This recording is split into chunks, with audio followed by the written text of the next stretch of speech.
Awake, O Israel, put off the slumber, and the truth shall make you free. For out of Zion comes your deliverer in the year of Jubilee. Awake, O Israel, put off the slumber, and the truth shall make you free. For out of Zion comes your deliverer in the year of Jubilee.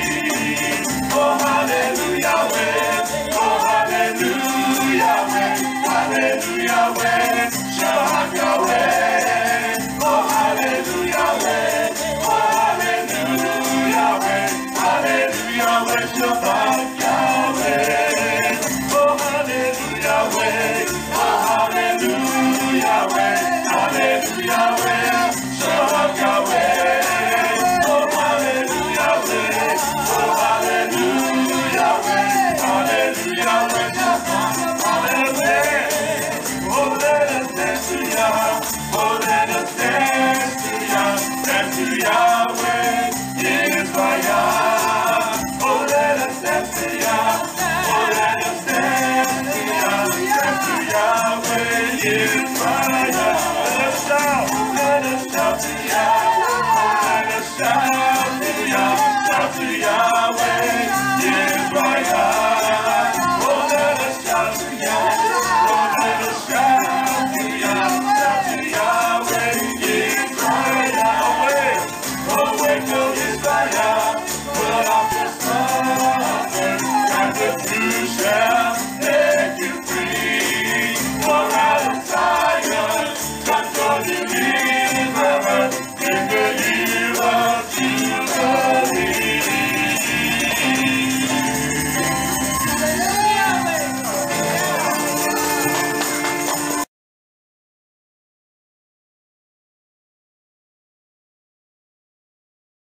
Us through the week, Abba Yahweh. You about us to another Sabbath home, Abba Yahweh. In your bed, Abba Yahweh. Down on humble knees, Abba Yahweh. We say Torah unto you, Abba Yahweh. Just for one more time, Abba Yahweh. As we slept last night, Abba Yahweh. That you awaken us this day, Abba Yahweh. They're in your house this day, Abba Yahweh. There every day, Abba Yahweh, that you breathe the breath of life in us, Abba Yahweh. That we lift up your mighty name. We will give our precious King the honor this day, Abba Yahweh.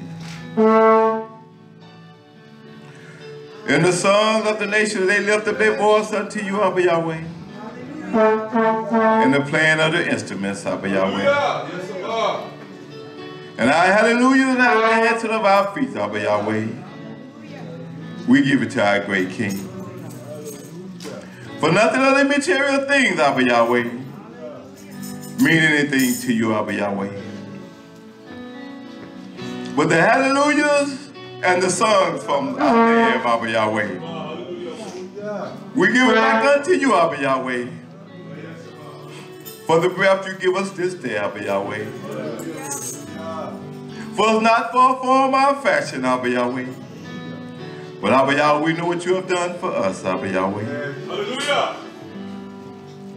We know that you are all in all of it, Abba Yahweh. But we know there's nothing that we could do without you, Abba Yahweh. For this day we will rejoice, Abba Yahweh. Hallelujah, hallelujah. One more time, Abba Yahweh, that we could praise our King. One more time, Abba Yahweh, that we could lift up our voices unto you, Abba Yahweh. We know tomorrow is not promised to us, Abba Yahweh. But this Sabbath on, Abba Yahweh, we rejoice in it, Abba Yahweh.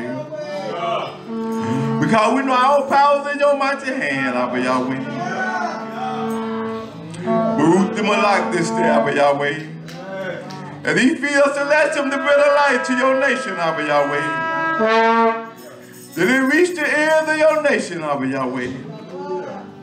To strengthen them today, Abba Yahweh.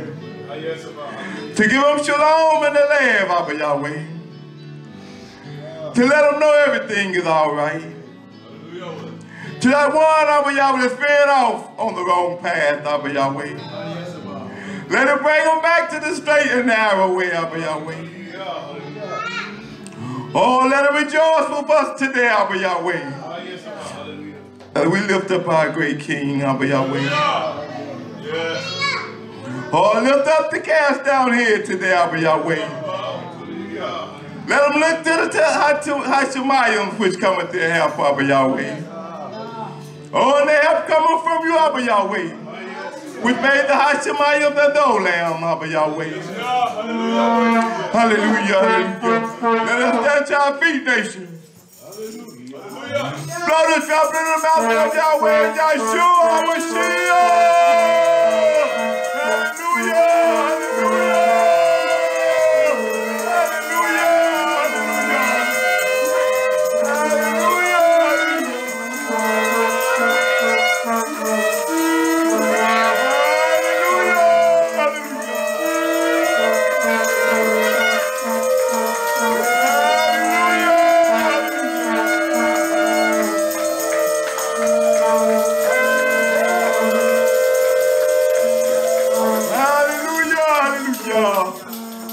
Yahweh, which is the Hashemayim. Kadosh is your mighty name. Your Melkut to come. Your will be done. And earth, Abba Yahweh, and in the Hashemayim. Give us this day our daily lesson. And forgive us our debt, Abba Yahweh. And we forgive our debtors. And lead us not into temptation, but deliver us from evil, Abba Yahweh. For yours is the Melkut, the power, and the honor, Abba Yahweh. Forever, Abba Yahweh. So be it, Abba Yahweh. May it be fulfilled in the present mighty name of YHWH HaMashiach. And your like speak the lesson, the bread of life this day, Abba Yahweh. To turn, Abba Yahweh, that one is veering off of the wrong path, to bring them back, Abba Yahweh. To give them the clarity of your image, your truth, the wisdom from the bosom of God this day, Abba Yahweh. To lift up the cast down head, Abba Yahweh. To let that one, Abba Yahweh, that's confused, Abba Yahweh, bring clarity to their mind this day, Abba Yahweh. And your Malak, Abba Yahweh, speak for the Lamb of you, Abba Yahweh, this day to cry out to the nation, Abba Yahweh. In the present mighty name of YHWH HaMashiach, I pray. Hallelujah, hallelujah.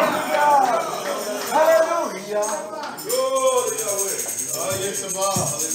Hallelujah. Hallelujah. For it is a tough thing, YisraYah'ale. Hallelujah, hallelujah. To give praise unto Yahweh Abba and to sing unto the excellence of his name. Come on, YisraYah'ale. For this is the tough yom. We have entered into his beds and we bring our offering up to God and to Yahweh Abba. Come on, sing, let's lift our voice to God.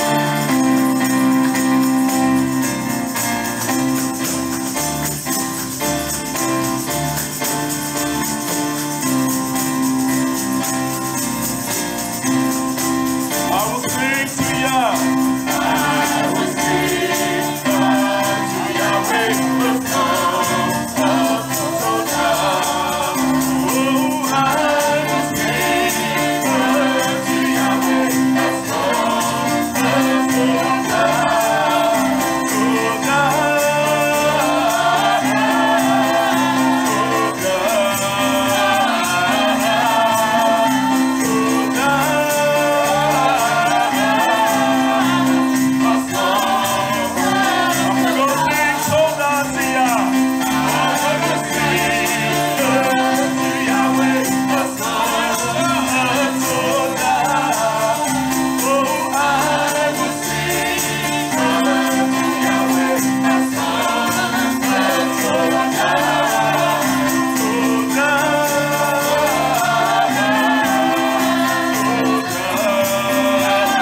Unto his elect, those that he hath captured from the darkness of sin, he is going to cultivate us. There is only one way he can cultivate. Yes. Something wrong with this mic, okay. We're going to have to straighten that out. I intended for you to look at that. You hear that? Hallelujah. Yeah. Hallelujah. So he has cultivated us for his purpose. Yeah. We as a nation can get awful weedy and weeds grow and Yes. because the soil is unkept. Yes, I was looking this morning at some of the microbes and things that must be added into the soil. I was studying the seed catalog from Territorial Seed. I'm a student of everything, so I go first of all, and I look at the body of people work for them. I counted everyone. I segregated. I knew that was only his wife, his son, his wife. It didn't say it, but I knew it. And I began to read the history. What they do and how they do it in that region, and they make things grow. One of the most important things he said in all of his literature was that you must take care of the soil. Adding the macrobiotics of nitrogen, phosphate, phosphorus is not going to do it. You need the microbes, the little small things. Things that cannot be seen with the visible eye. You cannot differentiate. I was saying to my show this morning, it's not the gigantuan things, it is the very small things that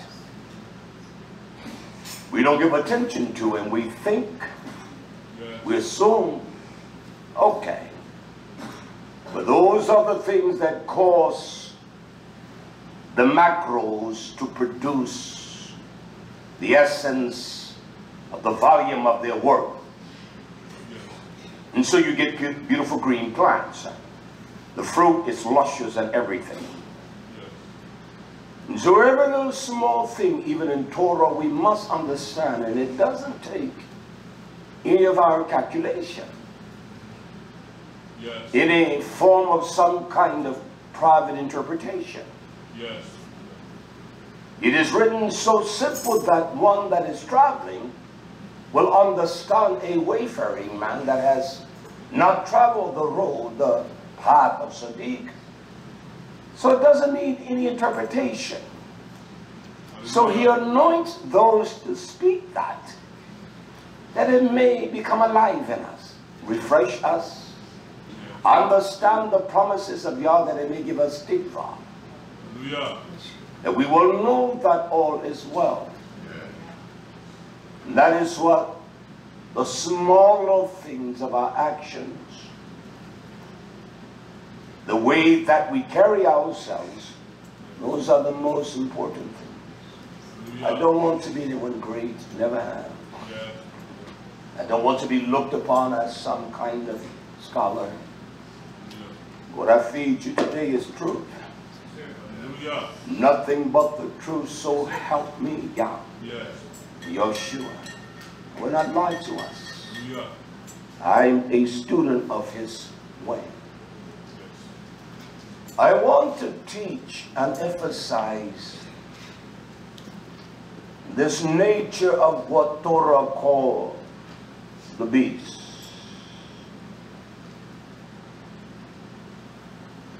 The sterion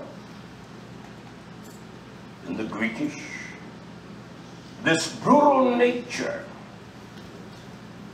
which a nation possess, and the people of the earth, the brutal, we are a bestial, savage, ferocious people. The Torah talks about the chayil, the life that sustains. And even Yah looks upon the just and the unjust. He allowed the bestial, Therion man to live. The woman as well. He knew that the child from birth would go astray because the seeds planted were wicked. And out of that lineage he pulled one out. And even with their visibility, no one would see, but those that are the same nature. He talks about this man or this kind. And that's all you hear today in the prophecy. The Israelites, I don't know what jigsaw they're giving the people. I don't hear much of their prophecy of 2019 that has been part of the organization construct, regardless of what components you make up of that thesis, the doctrine. I don't hear them on the corners crying 2019 nor 2020. The king is coming.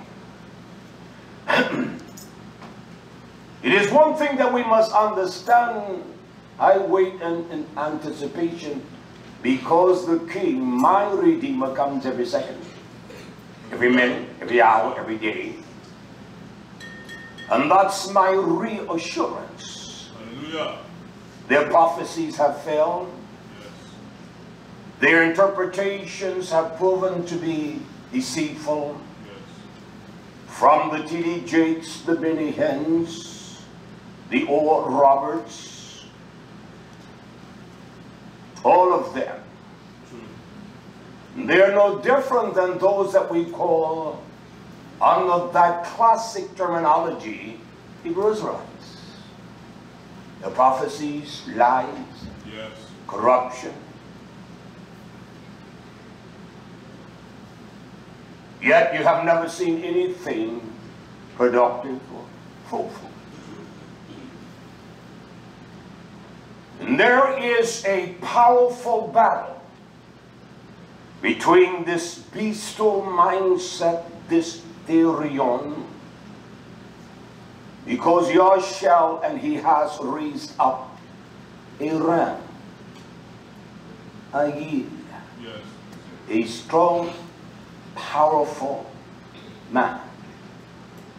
His name is YHWH HaMashiach. Hallelujah. He's set in array in his battle clothing. Yes, sir. Battle for the integrity of one thing, his truth. Hallelujah. Yah's truth. Yes. Torah truth. It has nothing to do with our emotionalism, how we feel. It doesn't operate that way. You will not allow the witchcraft nature of us all.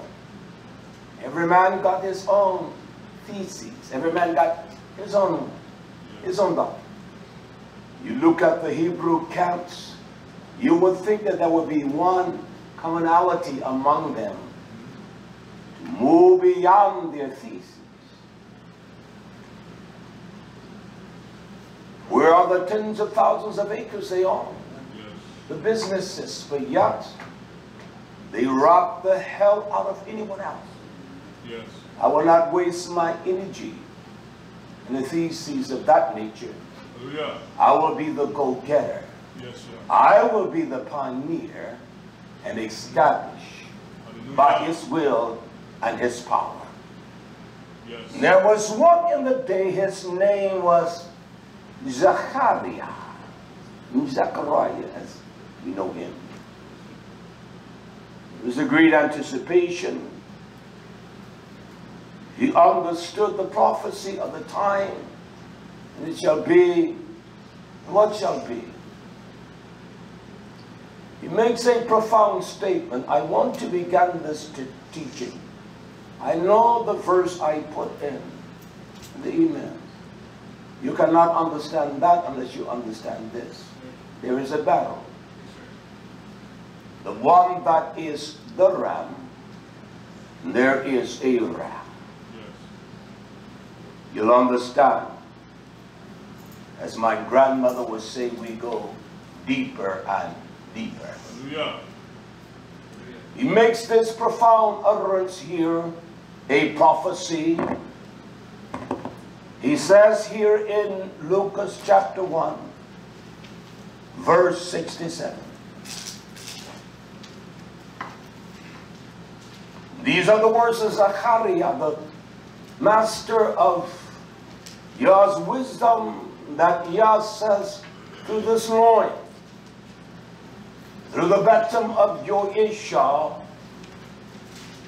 there shall arise one, that I had placed my finger upon him before you were ever known by your parents. He shall come forth. The zeal zest. And his zest shall be one that is quite valuable. So he gives us an entrance into what to look for. It says here, Luke 1:67, and his father, Zechariah, was filled with Ruach. He had Ruach, the life of Yah, in him. And the Torah says, and he prophesied. He spoke by the utterance of Yah. Yes. Not only by the experience of Yah, but there was a living life, a verbiage that flowed not of his command. He knew it wasn't. Not by some predisposed disposition or things he had read in literature terminology. It came by the life of the testimony of truth. Yes. Of truth. He began to prophesy, began to declare, bring forth, shine light, open up those things that were vitally necessary. Yes. He began to prophesy, and these are the words he said. He says, bless Barak, Maruchia, because I know that he is the sovereign. He's not a god. He's not a dog. He's not a demonic power. Yes. But he is the master. He is the one that is sovereign. He has no appointment with anyone that he must report to them. He doesn't have to explain his words or his actions. Yeah. It's almost like a child asking the father, why not, Daddy? Because I said it. Yes. The child doesn't understand. Neither do we as children understand what Yah commands. And even when you answer them, it's not satisfying to them, and they still don't understand. He says, Barak Yah, the sovereign master of YisraYah'ale. Why? For he has visited.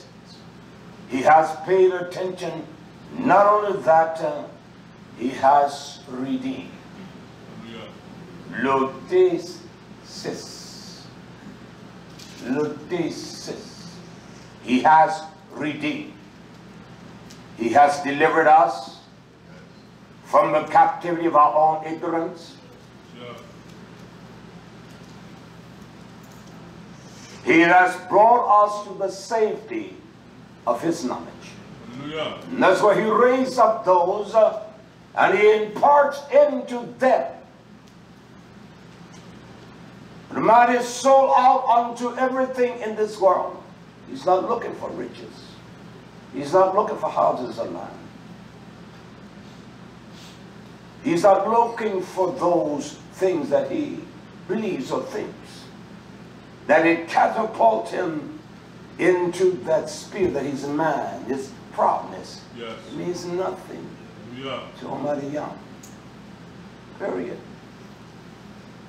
He shall visit, he shall redeem, he shall break the shackle that has caused us all to be guilty of one thing, of sin. And there is a penalty to sin. He has broken the weight, the shackles, and the chains of that. So all of our ignorance, our unlearned ways, he has done that to redeem whole his people, his sheep. They know his voice. They will hear his voice. They will shalach. Voice of one that is bringing something strange. They will not hear. He deals with sin, the corruption of a people, and this peaceful attitude when we forget him. The old proverbs, you don't bite the hand that feeds you. It's like a dog biting your hand. You feed him. That enrages me. You don't bite the hand. You don't spit in the face of him. It has redeemed us. Revolutionized our lives and altered the path that we were taking. Brought us out of that way. He's here to redeem us. He has visited us this day. This is quite important, verse 69. He said, and he has raised up a karas, a horn, one that is mighty, strong, powerful. He emulates the construct of Yah's power, his mind, his will. He has raised up a horn. What of great strength, what of courage, what of knowledge, what of understanding. It's not you, and it's not me either. He has raised up one that will be the author of deliverance. Break the shackles of our ignorance and stupidity. Make us free. We may walk in the fellowship with him. That we're delivered from me, myself, and I. It is not you that cause me harm. It's me. That cause me more harm than anyone. It's not what you do, what you say. It's what I do. It's what I do. He shall raise up this horn of salvation. Yeshua. Zoteriach. This word of deliverance. It's strong. It's mighty. We must believe his words. We must be the one whereby and know that he is the one that preserves us. we will find ourselves in safety in the arms of YHWH HaMashiach. Not by tradition of any kind of religious construct. You know, it's amazing because the Hebrew Israelites, everything about their construct is no different than the Baptists, Methodists, Pentecostals, Lutherans. You got every kind of brand of Lutherans you can find. There is no consistory. They don't even talk together. They don't even sit down together and reason among each other and prove all things by the book. It must be proven. You cannot say day 1 is day 10. You can add to what Yah says. You can take it away, period. He should raise up this horn for who? For us. For me. For us. Where? In the bed, in the house of the bed of Dawid. He must come through that lineage. Yes. He must come through that house. Yes. There is nothing like an audacious ram. I'm not talking about this out here. You ever seen a bighorn ram, mountainous, has the volume of that lung power, the high altitude, will go for hours. The huge, Yes. the thick, the massive. Yes. We must understand there is not much for one to eat, so he has to be diligent. He has to be proven to be the one that carry out the lineage of that seed. Yes. And so from the bed, the house of Dawid, I will cause a strong man to rise up. Yes. Because the scepter of my power shall never be taken from that house of Dawid. Yes. Never. I will raise up this Keras, this one that is strong, mighty. Yeah. His words will reverberate in our minds. We may hear today and forget, but it always draws us back unto remembrance. Yeah. And we will remember. This is the King. This is the one worth fighting for me, dying for, Yeah. crying for. Yeah. Yes. Then he says in verse 17, and he spoke by the mouth of his Kodesh prophets. He did not say a prophet, but there were many. As he spoke by the mouths of his Navi'im, messengers that spoke, not only by the inspiration of Yah, but by revelation. It was open. I find no revelation listening to Hebrew Israelites. They all say the same thing. Yes. All of them.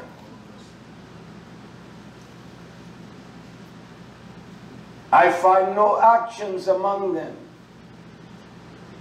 No more than I find among the Lutherans, Catholics, Yes. Pentecostal, no one else. Men like T.D. Jakes help to make others rich like them, but not as rich. Because one rich man is offended, and another has more than he possesses. Mr. Trump says he's a very wealthy man, but he's offended, and one that has $1 more than him. How much money you got? Even in our nature, if we look. Right. One gets a new car, we got. But that's not the subject today. There is a Nabi, his name is Enoch. Hanok. It's a wonderful thing.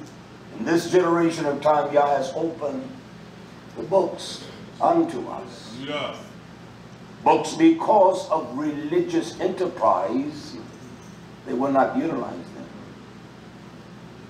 From the day Yah opened my wisdom to that, I never shunned them.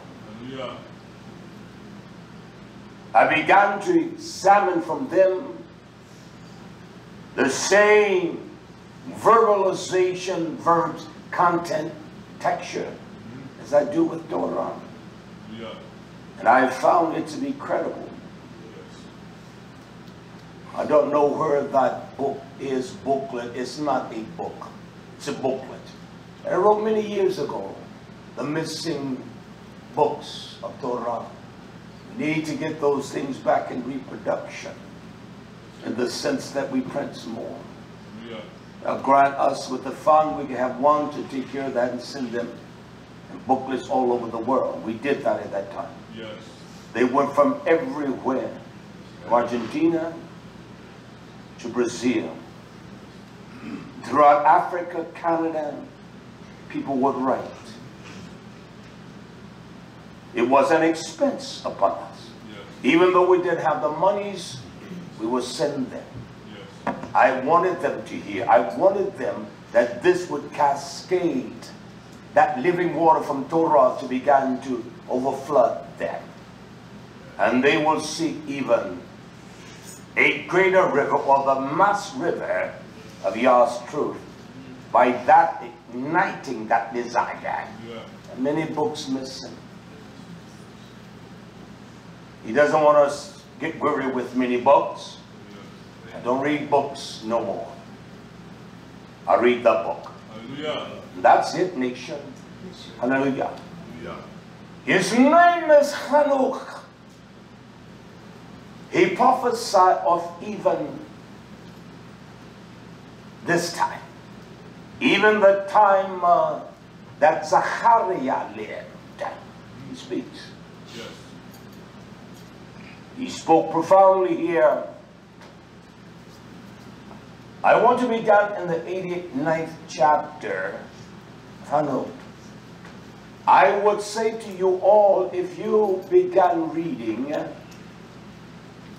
minimum chapter 75 of Hanuk, read down to 89, 90, 91, and 92, you'll understand the veracity of this, what I will share with us today. Because in the 89th chapter, Hanuk begins to express the revelation of the great floods, even YisraYah'ale coming through that, the one that rose up and from the flood. He prophesied concerning Yosef. Let me inject this here. Hanuk 89, 14. Now, you don't even have to be a purist or a scholar. He prophesied and spoke this.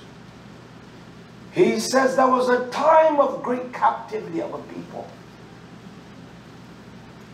And there were 11 of them, because one was sold. Listen to his wording.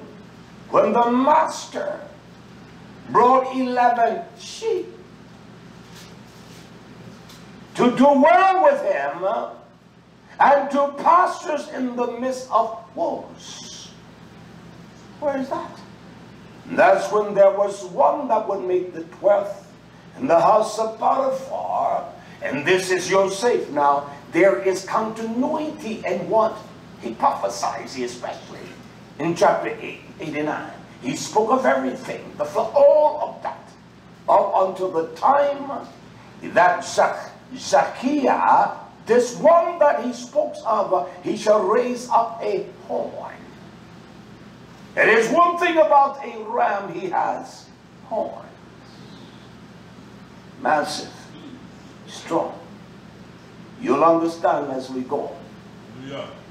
He said the master brought 11 sheep because of the conditions of that land, and dwell with him. Who? Yosef.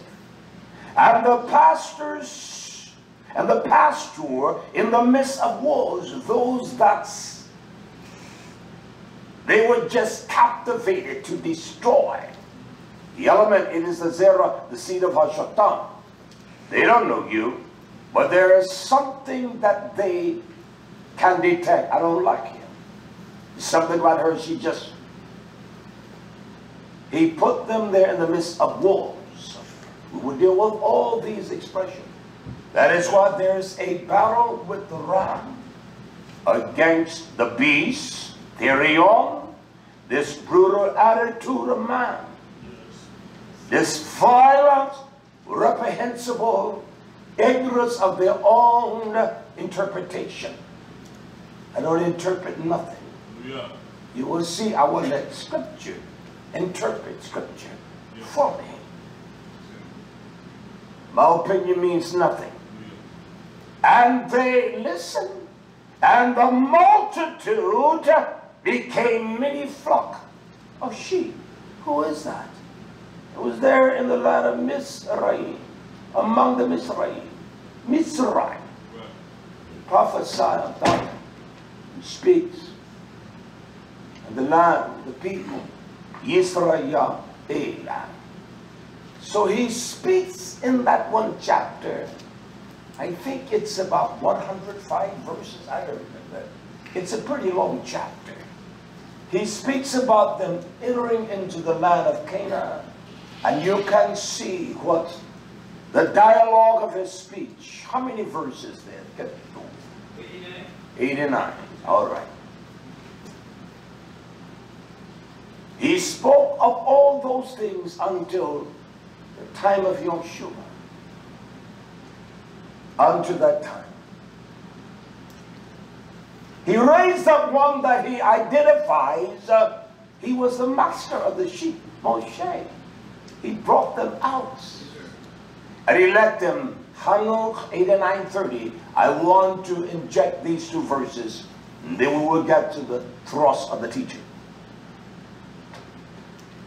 He says, and after that I saw the master of the sheep. Moshe stood before that house. In their rebelliousness, their sin. I saw the master of the sheep. And his appearance was majestic. When he came down off the mountain, his face shone as though it was a melech.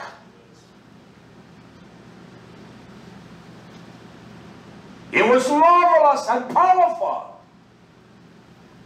And all those sheep here before him, they were afraid, they trembled at the majesty of his brilliance and the light of Yah's Torah shining from him. Yes. It was the awe. The Torah used two words to speak of lights. He used the words or, O-R-E, and he used the words ma'o. Ma'o. And the word ma'o, when in essence it speaks that when the stars see the beauty of the moon, it calls for their light is ma'or. It is a light of brightness and shining and rejoicing. That's the difference. And so when the sun seeing the moon taking its position, he says, let me move out of your way. And then his light becomes the ma'or. It becomes the illumination of delight and rejoicing because it has stayed in the Torah of Yah. And when we walk in that Torah, the light will shine. Hallelujah. Let our ma'or so shine. Let our light of brightness, of delight in the Torah of Yah. Hallelujah. We can't allow foolishness and clowning to shine. Right. It's the light of our wisdom and understanding that should shine. They were afraid of him. And from there he speaks about a time until the building of the Beit of Yahweh raised up one. He ordained a king by the name of Melech Dawid. But out of his loin would come this one, that he will fill with wisdom, chokhmah, and understanding. He could discern. His name was Shlomo. I want to begin here in verse 41 in this teaching. I want to justify what Torah says. He says in verse 41, and when the eye in the spiritual depths, the physical eyes, they became kahah, they became dim. There was darkness that pursued them. Darkness upon their countenance, and they could not see nation. They could not discern. And when the eyes became dim sighted, until another shepherd arose. When the nation that Moshe brought out, over a period of time, their eyes began to become dim. They could not fight against the beast until Yah raised up one by the name of Dawid, a master of Yah's intelligence, a delight. Yes. Yet the one that Yah caused to bring the full house together, and because of that sin, because of that one sin, he could not construct that house. And that's the way we are. We have hidden things in our minds, and we are sinful, and we are evil. And that's just a fact. Because of that, it will keep us out of the kingdom knowledge, the kingdom blessing, the kingdom understanding, and we'll fall for anything. Listen to what it says. Arose, and he led them, that we brought them great victory, a house. That house had to be built before the house of Yah's construct could be built, because that house represented that house that Shlomo built. And we know the conclusion of him. He arose to them, they were all returned, and their eyes became shut. They were open, they could see. Yes. They could understand, they're discerning, their wisdom. Yes. They could hear from Yah. They could discern what Yah spoke. I want to answer this because Shirach makes a profound statement. Their eyes being dim. Why? Why is the nation? We're going to teach from Hanukkah 89. I will give you insight of every verse that Hanukkah prophesied and used here from the volume of the book that you're familiar with. Why is it that the eyes become dim? Let us examine quickly Lamentation. Lamentations, the cries of the Navi Yeremiah. Lamentation verse 5, chapter 5 and verse 15. This is what has transpired with us. He says that the shimcha, the joy, the excitement of what? My heart, your heart, our Levi, our heart. It is Shabbat. It has ceased. It has come to an end. We don't rejoice and delight in any form of instruction, correction. He said it has ceased. Our dance is turned into mourning. There is no dancing, no rejoicing, Everything is about mourning. We have no ma'or. We have no brightness of his word that shines richly within us. I am not talking about you making some kind of action or movement to make you think that you got dancing. That's not dancing. That's not the cool of Yah when one turns and delight in all of his blessings. You have to understand word definitive. I can get up here and talk, yet if my actions are not definitive of what I say, then my words are nothing. Yes. This is what he says.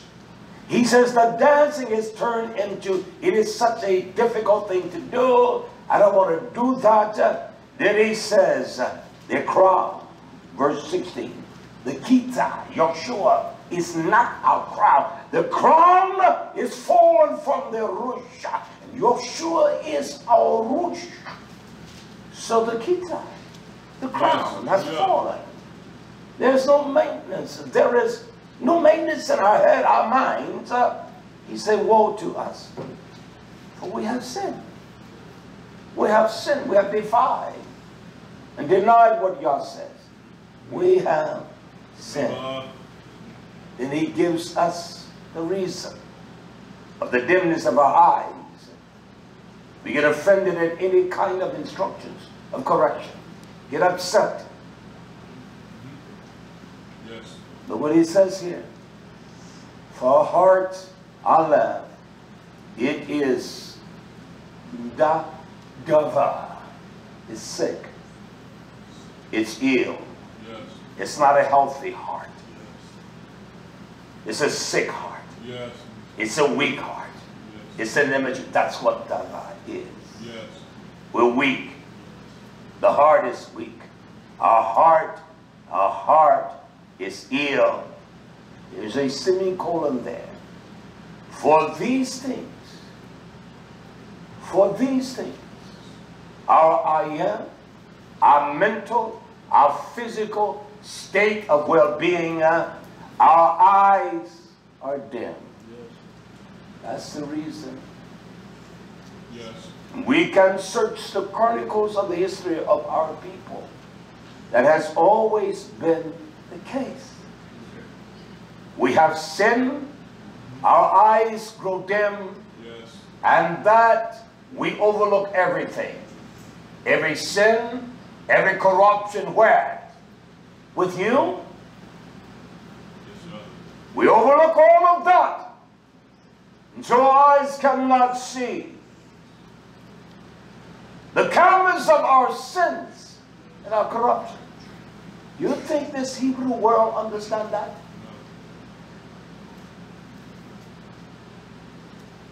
You think the nation, you would think they will come together with one consensus, that there should be a man among us that we will all regard.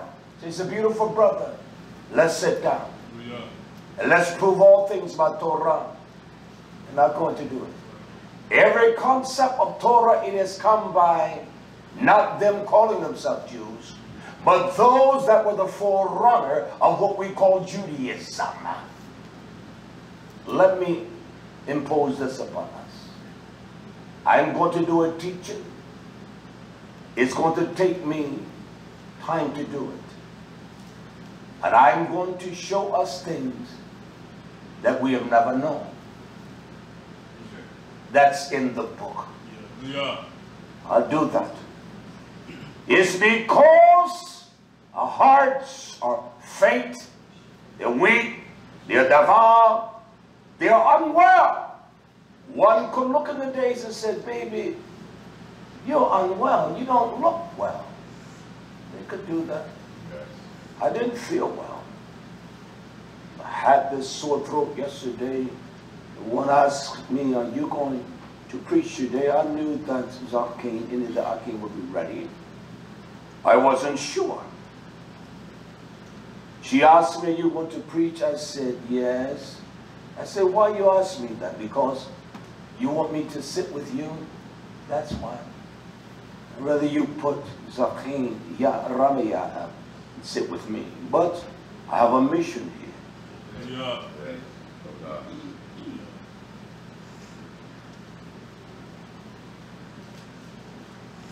thinks our eyes are dim.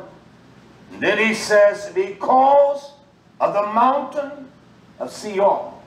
We don't see the beauty of Yah, nor did they see that descend from the mount of Yah, whereby there was a personal visitation with Moshe from Zion. See our Rush Mount of the hair of Sion.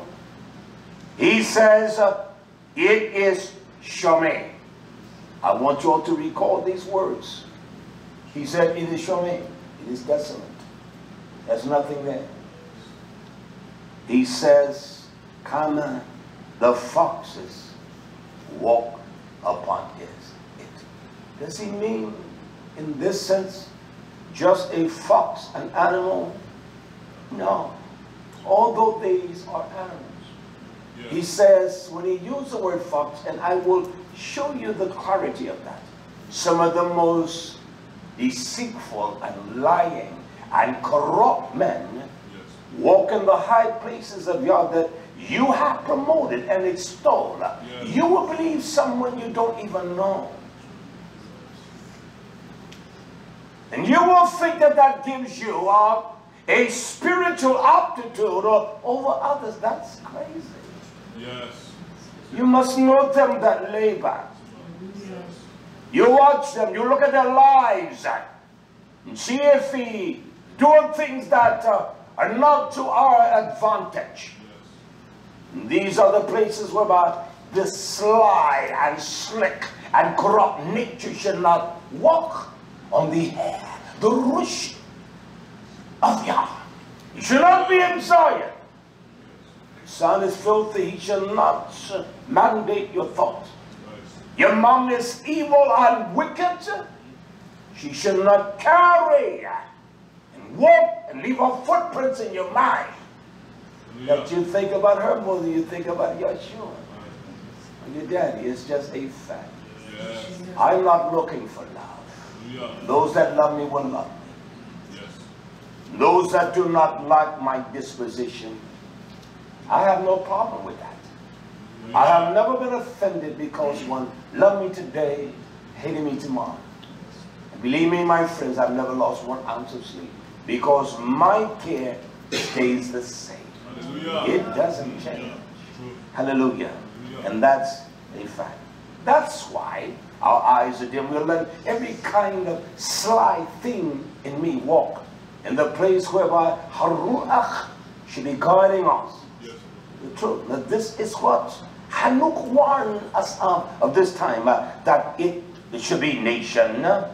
Let's go back to Hanuk. We're going to go back and forward. So just mark the book of Hanuk, 8 and 9. Look at what he says here. Did we not see where the foxes are walking upon the hair of the mountain, the high place, Zion, where the gifts and offerings should come of praises? He says in Hanuk 89:42, he says, now, you see their eyes became dim according to Jeremiah, did it not? Yes. And because of that, there were foxes and unclean things walking there. And this is what he says. He says, now the dogs, now the Apollo, the foxes. Does it say foxes? Yeah. Those are sly, crafty men with deception of lies. You will believe them before you believe the Torah of Yah, a simple messenger. He said, now because of that, the dogs. Dog is an unclean, brutal thing. You can't enter into the kingdom knowledge and truth of Yah.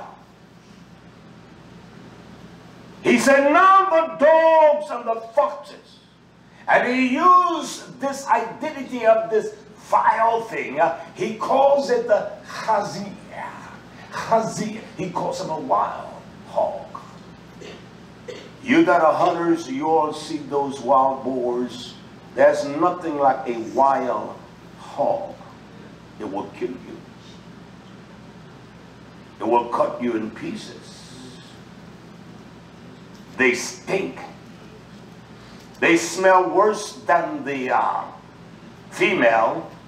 But the boar is a nasty thing. Yes. He's a stinking thing. He's a corrupt thing. Yes. He's corrupt. He's a violent thing. Now the dogs, the foxes, and the wild boar, they began to achad. A wild hog will eat anything. A dog, a fox. They will return back to their puke. Yes. The boar will eat Yes. one another. The foxes will eat their litter and discern just like a dog. Yes. And that's what has happened with his house. Yeah. They devour one another. That dog spirit will do that. Yes. That's why this generation can call women, their mother, their daughters, that such irreverent word. That's why they can do that. He said they devour those sheep. This is what's killing us. He calls no one his sheep, but be it YisraYah'ale from the zera of Abraham. And he calls two nations to be born in Yitzchak. And out of the lineage of Yaakov, he brought forth a people of his heritage.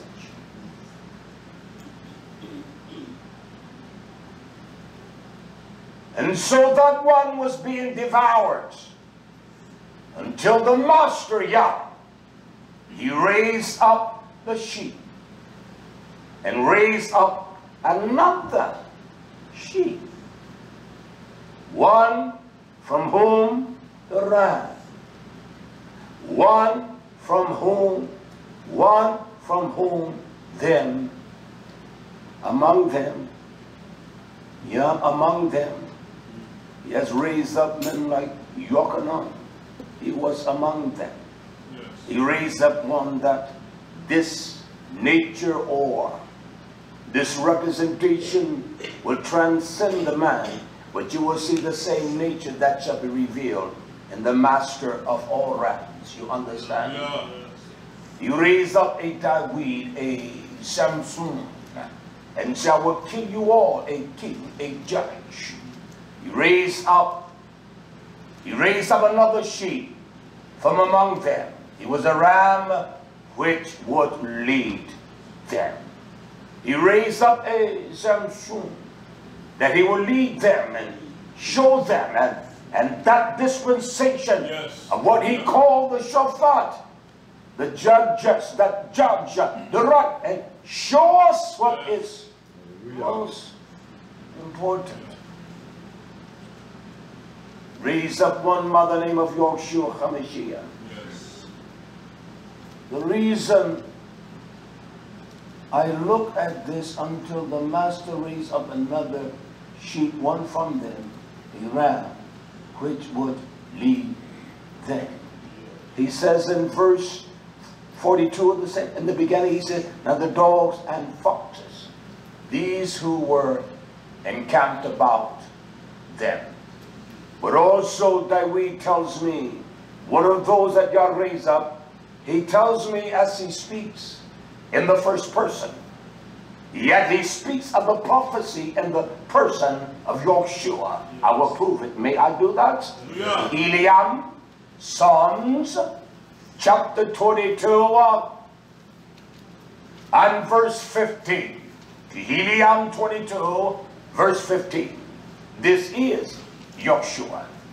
YHWH says, my strength, as Dawid speaks in the first person. He says, my strength, my ooze, my strength is dried up like a potsherd. Nothing but ashes. I have no strength. The least of winds blow of me, against me, and cause me to move in the wind blowing, or the turbulence of the wind. Everywhere and every doctrine, that's what moves us today. The turbulence of doctrine. Did I do it right? And I'm following the crowd. I'm not following any crowd. I don't care what they do. You can protest with me. We will go to the Torah. If I'm found to be wrong, I will say I'm wrong. I have no problem with that. Yeah. The man that is arrogant and haughty, he cannot say I'm wrong. Look what YHWH said. This is that we, my strength it has dried up. He says, and my tongue cleave to my jaws. And you have brought me into the athar, into the dust, the element of death. Then YHWH speaks profoundly like Hanuk, now the dogs and foxes. He says in verse 16, he said the dogs, as Dawid knew the dogs, the armies that were in array against him. He said the dogs have compassed, they have gathered around me and against me. Just like the armies with Dawid, they gathered to overtake his power. Yes. Yah had raised them up. Yah raises up one, no one can bring him down. Right. He said the dogs have compassed me, and the assembly of wicked men. These were not four-footed dogs. They were men that their minds are depraved in their wickedness, their corruption. They have no knowledge of truth. They don't even love Yah. It's amazing that people will want to visit. I tell them you can't visit just that way. Yes. They change their whole mind and their whole attitude. They don't want truth. True. It's amazing they will go to a funeral and put on their best. Yes. The dead burying the dead. He said, the dogs have compassed me. The assembly of the wicked men, they have nachav. They have enclosed. They peel my skin. They strike it off. They do everything they can to fillet me. Yes. He said, they have enclosed me. Because of that, they pierce. They pierce. I see nowhere where Dawid's hands were pierced in the sense that there was a physical piercing. Right. He said, they pierced my hand and they pierced my feet. That's what he said. Yes. And so when the dogs surround you, and the foxes represent the house of wicked men. They are they're evil, they're sadistic. Yes. Yes. And a fox is cunning, it's sly. The way it hunts, yes. It hunts differently. It lays low, as one would say. And they slither in with their slyness. And we as a nation, we have allowed lies to slither into our minds because that's too hard for me. Huh? Is there anything too hard for Yah? No. Well, if there's nothing hard for him, we can do all things through YHWH HaMashiach that gives us strength. I don't care what it is, even to lay down your life for him. I know I can. I'm willing. And I mean that. I'm willing. Hallelujah. Yeah.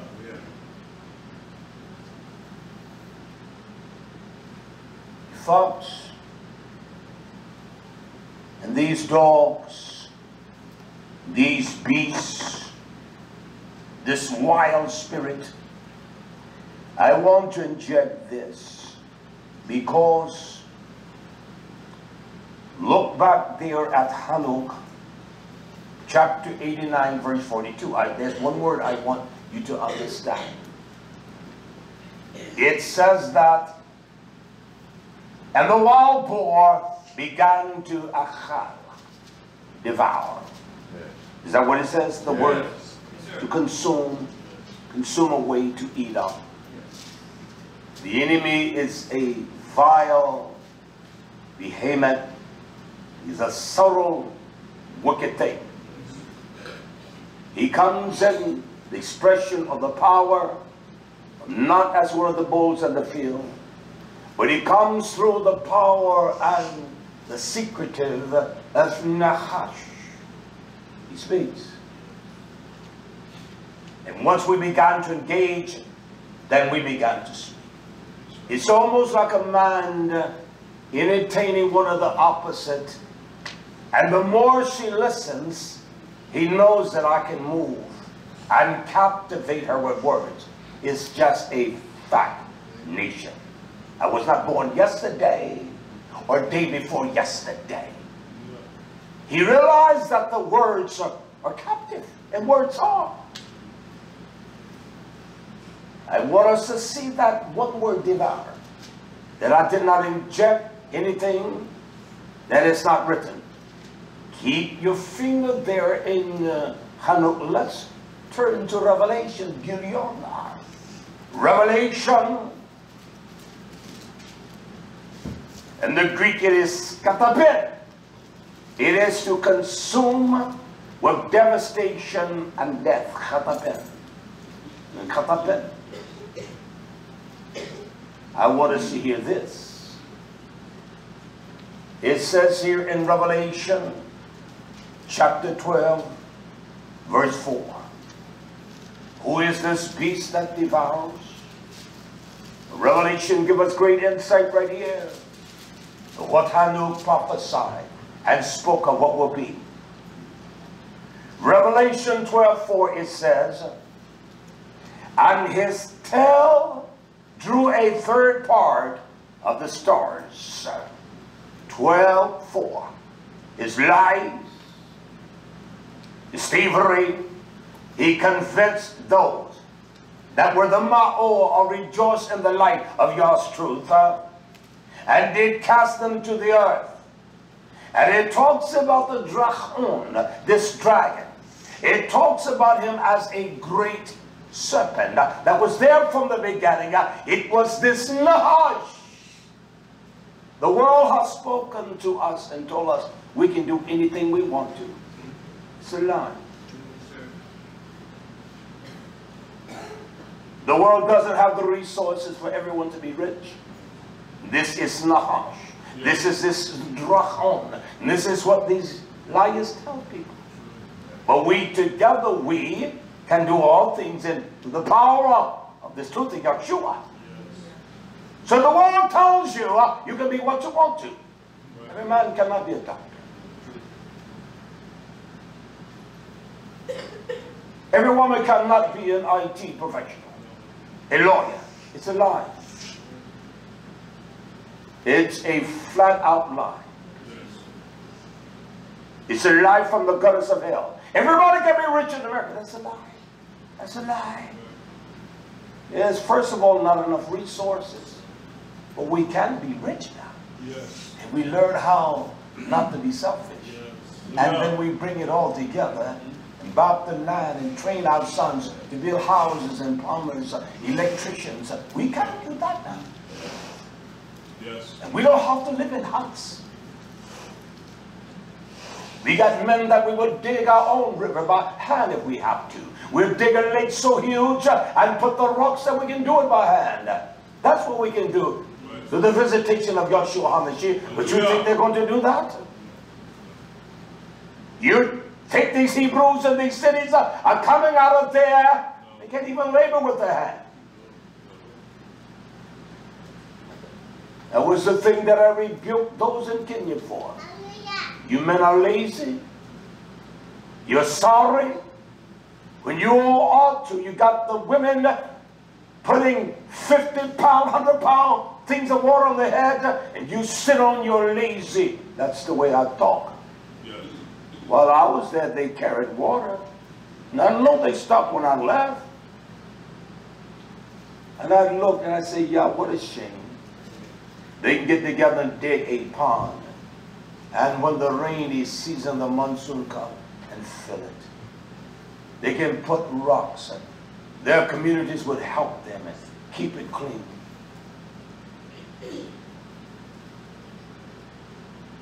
You don't let the cows and goats come and piss in it. You got runoffs where they can drink. We're not going to water each other. Let's dig a well, like our forefather. And let us all drink from that well. We know where that well is. Who the well is.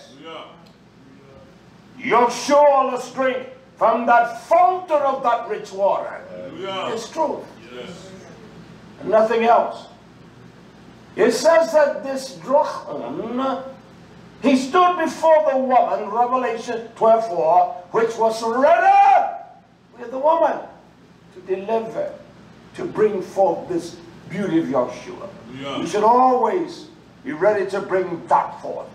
Ready to deliver. He was ready for one purpose, for what? To devour. To achad. That's what it says in Anuk. To devour those sheep. To devour those sheep. He was there to devour this ram. To destroy the ram. It's the ram that makes the herd powerful and strong. It is a massive buck. That's a 15, 16 pointer. He's fat. Weighs more because he's been around. He knows the season. He hides himself quite well. And he lives out his life that way. And you will never get him. You will never get him. You may see him and marvel, and you spend the rest of your life looking for him again. I was on the other side of the property one day. I lied to us not. I was walking at the back of the property where the other creek that runs down. I was coming up. This was not, that was a beefalo like lightning. I could see what he had, and I said to my friend, that over there, I don't know what it is, but that scared me. As the old ones, it scared me. I saw that all I could see was lightning and the massive sun and the rat on that thing. It was not two little horns. It was a rat. And I was so excited, I couldn't wait to tell him, let's get it.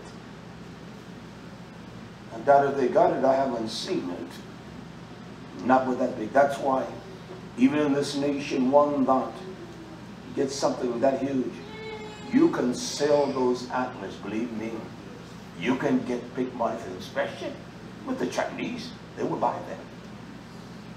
And I'm not talking about a few $1,000s. I'm talking about hundreds of thousands of dollars. They spend that kind of money because they're going to make that triple back. I know what I'm saying. They come here all the time to buy those kinds of things for their medicinal, especially horns.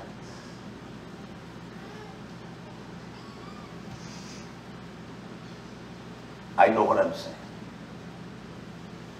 And when this woman, when we delivered this child, YHWH, to devour her child as soon as it was born, he prophesied that those sheep, they began to devour. But this one is not going to be devoured. It's not going to be achad, which was ready to devour a child. Verse 5, and she brought forth a man-child, not a child man. He was a man even when he was a child. She brought forth a man-child for what purpose? Who was to rule, not some, to rule all nations. You tell me that I'm going to spend time fretting of what you believe is some kind of kingdom power that shall arise. We're talking about these sly dogs and foxes and wild fools. They rise up against truth and against YHWH. There is not going to be a Persian kingdom raised up again. There's not going to be a Roman Empire or a Greekish or a Medo-Persian Empire. It is that vile nature. Man, it is Nahash. Rises up. It's almost, you see, people gather together. For example, And they don't even know what this is about. And all of a sudden they take the side of this one. Although how evil he is. You've never seen that, I have. Yes. What, man, I mean, and they will go off and go in with full force. This is what God's talking about. There's no Roman Empire that's going to rise again. There's no Persian, Iraq, Iran. They're not going to rise to captivate the world. That's stupid. Yes. The 10 kings from the east, I will preach on that. Yeah. He shall rule all nations on the rod of iron. His rod will comfort us.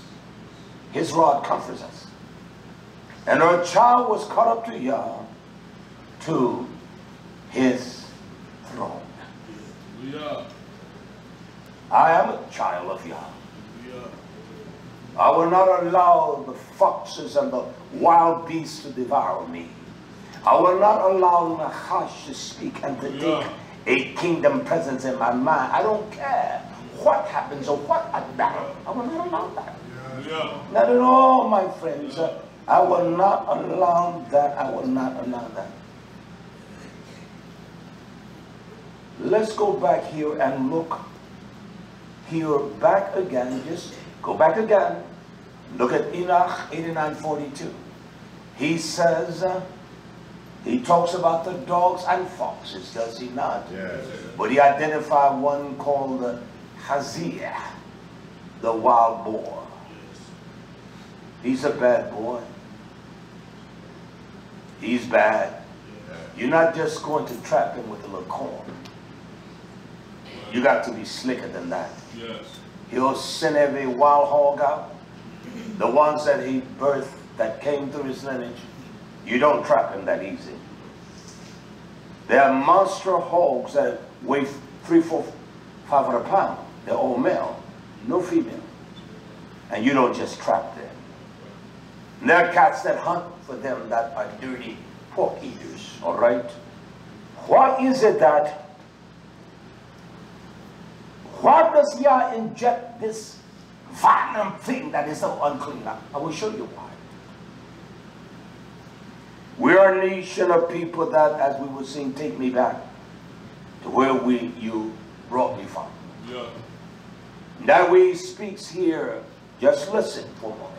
He speaks of the form of prosperity and the riches of a nation.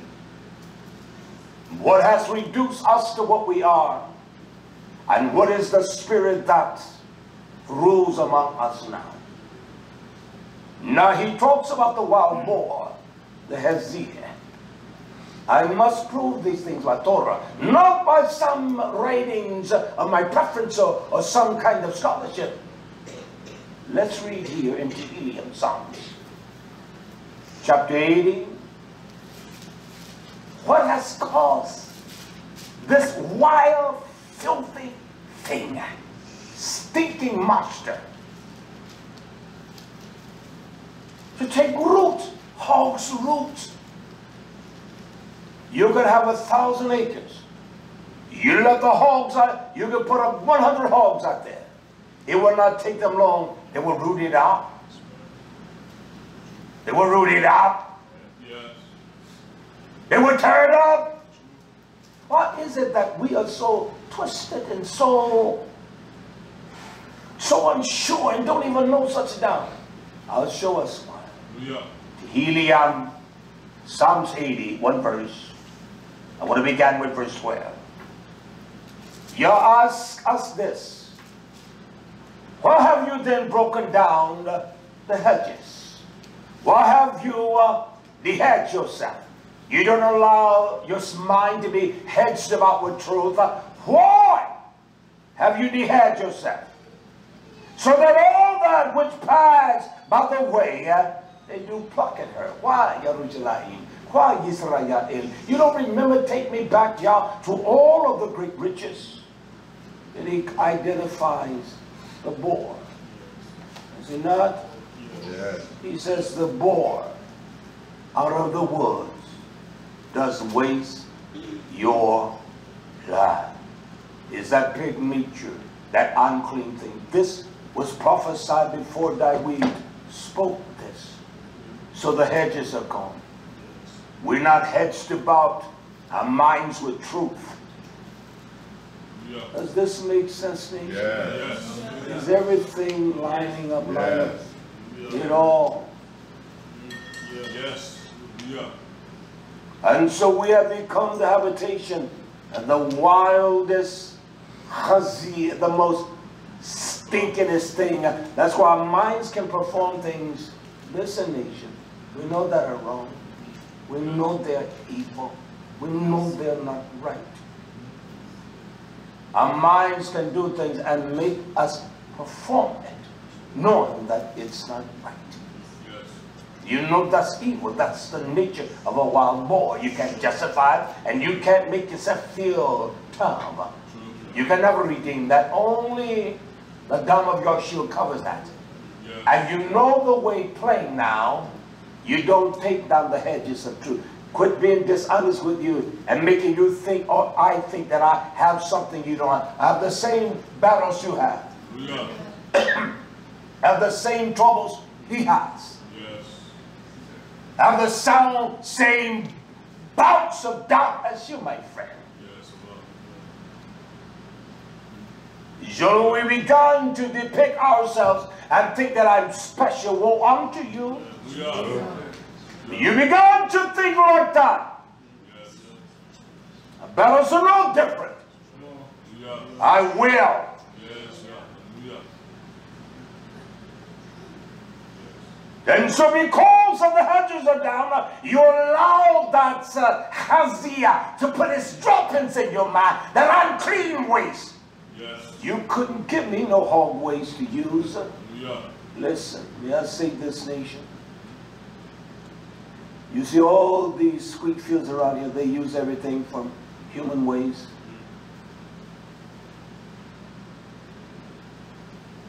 Cow waste, pig waste. And that's a fact. Yes. These men own 601 that own all that. They take all the litter and every kind of human waste. They get all the human waste from Charlotte, small towns, and they put that on the crop. They get hog waste. Many of them have hog farms they take, because you must have a way to disperse that hog's waste. There's no waste like it. Right. That's why it's important that this juvenile jackass of a people that call themselves Hebrew Israelite, you would think that with the finance come through your cities of New York, Jersey, Miami, and all of that, you will buy some land and begin to grow wheat and things. You can establish a bakery, just bake simple bread. I'll buy it from you. Yeah. I'll buy mail order. I would. Yes. All the human waste out of New York and places like that, it is used for fertilizer. And these jackasses will ask, you grow things together? They're so stupid and immature. I don't even answer these stupid questions. Let's get back to this teaching. This is more important than that.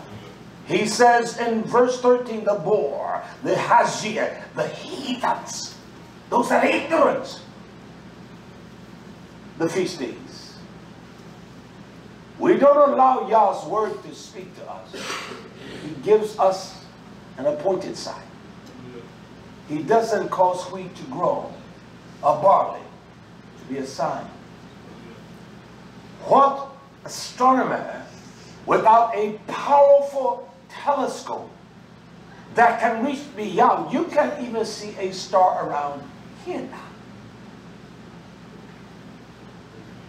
You can't even see stars because of the mercury of death in the heavens, the pollution. You don't see them. What man has the power to sit and watch and adjudicate and tells you, well, that star, you can't even see the same stars. You don't know. You don't know. You don't know. I've seen the heavens lit up with stars. We were there in Maine. I've never seen nothing like that in all my life. I have never. YHWH, we've found a place this year to take our babies so they can see the heavens of Yah in its splendor. And down there in those woods that we were in, out from Lincoln, Maine, they were in the woods 7 miles. From Lincoln, there was nothing there. No power, no electricity, nothing. And that was one of the most awesome things that night. As I looked, I said, oh my, oh yeah, the heavens were lit up. Son, let me ask you, how do you distinguish one star?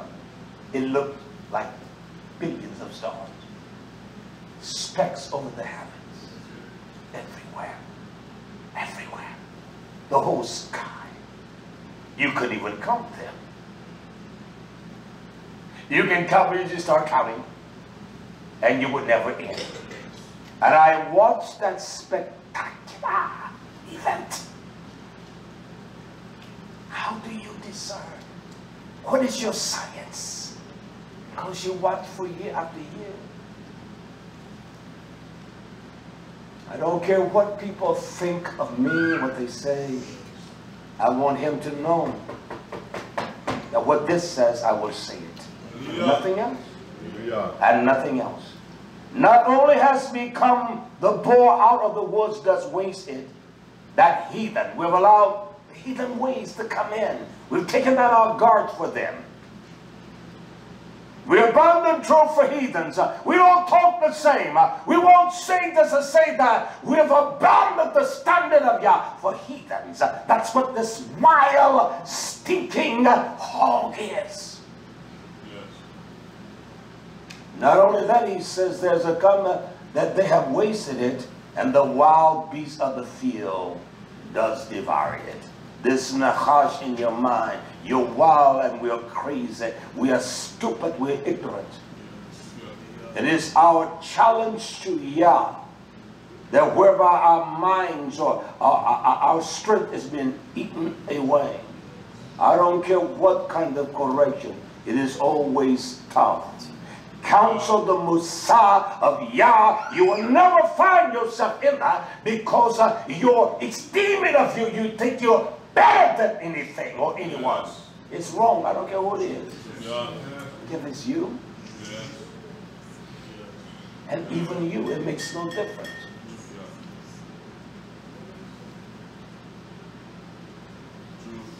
We were traveling the other day, and I said to her, what did you throw your hands up for? Well, I'm glad you did because I saw the car. I had plenty of time. But that's all right. Throw him up. I know he's an excellent driver. I was in the back, always sit in the back. I said to him, whoa, you're making me hit on brakes back here.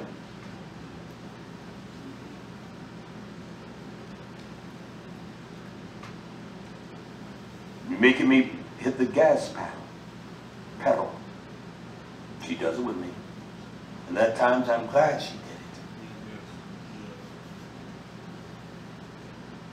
I saw that, Amen. I saw that. But I'm glad you did that. Acutely aware. Glad you did that. You did that something. I believe something is wrong in here. You need to get that fixed. Could I proceed with this? I want to finish this. Oh, I got 8 pages of Torah. I want to finish this today. Let us go back to Hanuk 89. 89 verse 3. It says, and that ram, verse 43. Yeah. Hanuk 89 verse 43. That ram began to fight, this is important here, on all sides. Every side, all sides, everywhere, all sides, with dogs, foxes, wild boar, until he destroyed them all. There is no one that comes in the representation of Yahshua's power will not destroy. And when you allow that ram's horn, he shall raise up a horn out of the bed of YisraYah'ale. The horns are here, right? They're not in his house. As one would say in the days, you growing horns like a devil. You got horns like that. Your horns do not impress Yah. And the ram began to destroy all of them. Where is there anything that will give us some kind of cognizance of that one that comes in the power of this ram, the spirit of the ram? Well, here's one. His name is called Elisha. He's found here in 2nd Melach, 2 Kings 6:18. Elisha. 2 Kings 6:18. What he says. And when those of that Syrian army that come to come to take him, it says that when they came down to him, Elisha, he prayed to Yah. He prayed. And he says, smite this people, I pray you. And he smote all the people with blindness. Caused them, whereby there was no visual, they cannot see. When that ram of Yah, he begins to fight, then there is no visual. You can't fight against him. And these are those spirits that we're fighting against. We can't be blind to them, and they're on every side, just like they were with Yahshua HaMashiach. Now let's move just a little farther. So this will give us resolution here. Yeah. Tehillim 12, Psalms 12, and verse 7. Yah's going to keep his nation. He said, you shall keep them, O Yah. Yes. You shall not sow. You shall preserve. The Natsah implies that he is going to be our guard nation. Yes. He's going to watch. He's going to watch over us. Yes. And above all that, you can rest in this. He's going to keep you. Yes. That's the beauty. You shall keep them, O Yah. You shall preserve them from this generation or the generation forever. He's going to preserve us, nation. He's going to keep us. Why? The wicked, the wild boars, the foxes, the unclean one. The wicked walk on not some side. They walk on every side. They walk on every side. Why? When they exude, when they uplift the vileness of men, when they got accolades about those that they respect highly, that's why. Who were on every side of Yahshua? The wicked. And that's on every side. And we cannot exude and exalt the most vilest individual. You know who is that? It's me. Yes. Not my mother, nor father, no one, but it's me, oh Yah. Yes. I'm the one that needs your deliverance. Yes. I cannot deliver myself. I cannot offer a zadach that will cleanse my sin. Only he can. And anytime you begin to think highly of yourself and exude yourself, why did he say that to me? Because you're silly, man, woman. Yeah. Grow up. Yes. So easily offended because there's no love in us.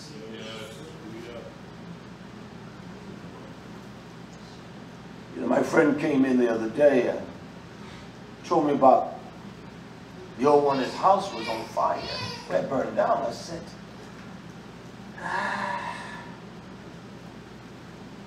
he troubled me greatly. I said to him and my Zachim, you will go. I passed that place and I say, Yah, just bless you. I don't give a nicker's worth for that old fool. That's what he is. But I'm just glad, yeah. You never know. No, I'm not making no long prayers for him. You can. Thy will be done. Maria Shaw, I came in Thursday, I said, I'm so glad. They sure, I really am. If he needed bread, I would give him bread. That doesn't make me right. The world does it all the time. So don't think that they give us some kind of sense of self-worth. We're not worth a damn thing, none of us. Our flesh is going to die. We're going to stink like a dog. Get out of here. He's glad that the old food wasn't burned up. I really am. So you'll go up there, man. But my friend in the back came and I was discussing that with him. I went out, what morning was that? About 3 a.m. Not about 3, it was 5 past 3. I said to Maisha, I was lying there, we can afford $100 extra on the electric bill. I pay it on the last day, and I usually put it in the drop box.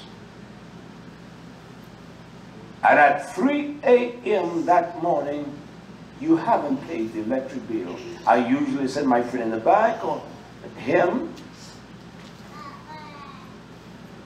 I jumped up out of the bed. Joking, where's the key?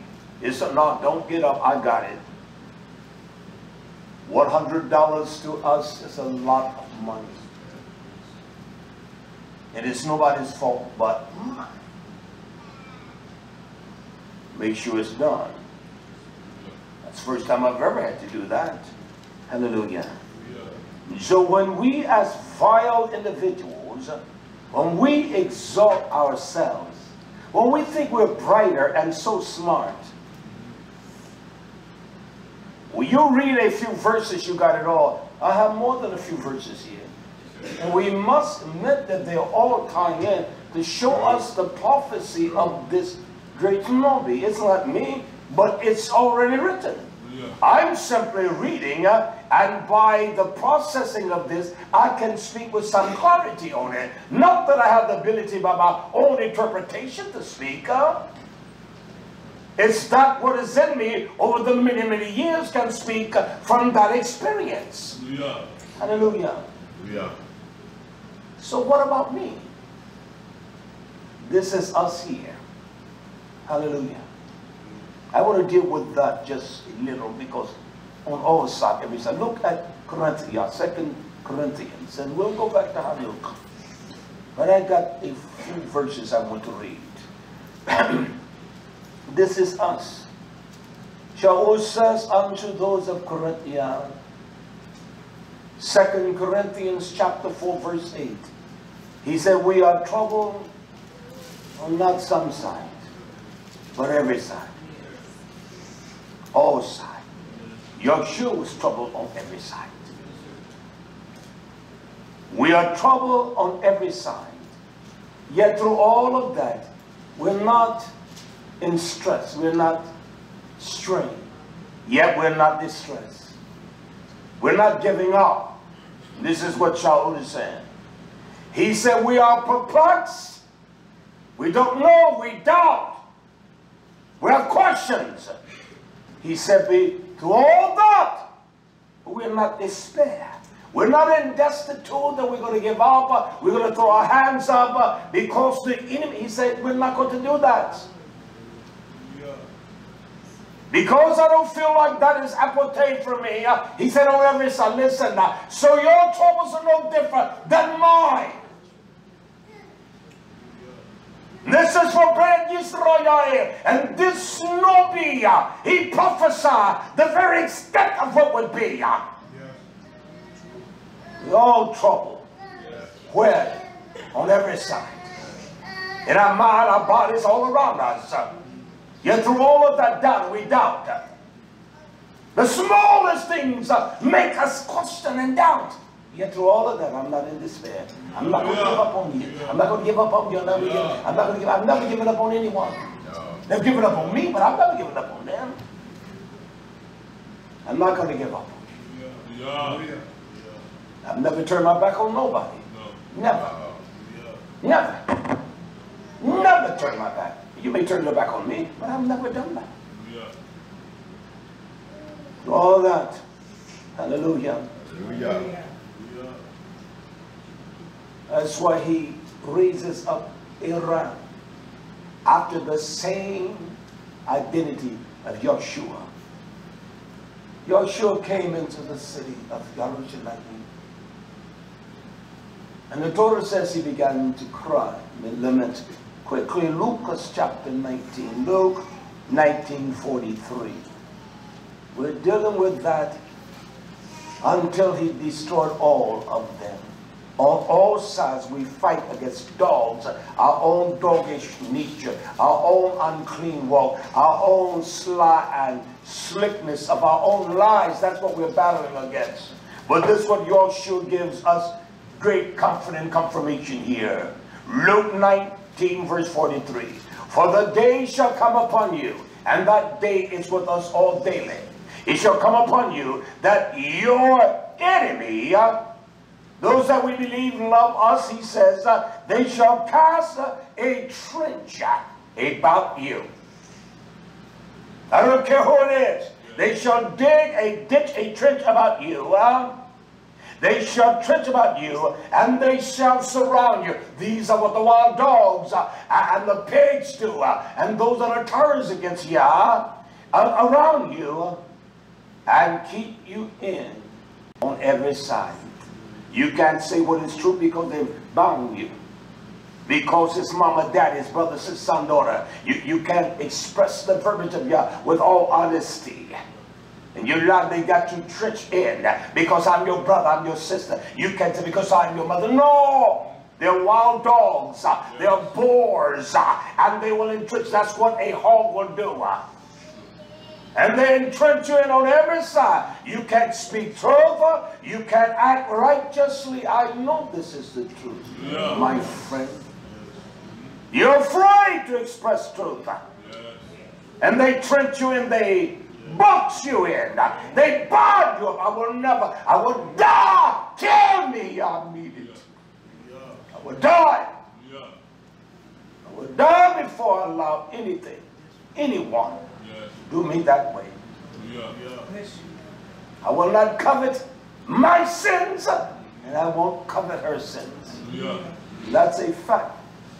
And so the wicked, they trench us in. Your own wicked ways compass you. You're the enemy of Yah. Your mind is the enemy of truth, and it trenches you in. You know you're full of deception and lies, and you cannot break the shackle of that bondage. You cannot eradicate you some of that sneaking, boorish spirit in you. You can't. You become wild. You respond like a wild hog. You entrap. You fight. You kick. You bounce off the cage. You act like a crazy thing. That's a fact. So wonderful for prophecy, but there's a ram. There's a horn. Through all this, I knew that the conclusion of the story, there's a ram that shall fight for me. Hallelujah. Move quickly. Hallelujah. He says, on every side, and shall lay you even with the ground and your children within you, and they shall not leave in you one stone upon another, because you knew not the time of your visitation. We must know the time of our visitation. We know that when it's time. As the old one would say, it's time to get it right now. And when is that? Every time it's time to get it right. Every time is an examination of one's heart to make sure that one is not walking outside of the parameter of Yah's will. Now look at in chapter 89 verse 44. He talks about this sheep. There's a sheep. How many would you have sheepies as 10 or more sheep? Or would you have sheeps? 10 sheep would be sheeps, right? But don't answer me. 100 sheep will be sheep, right? I said, don't answer me.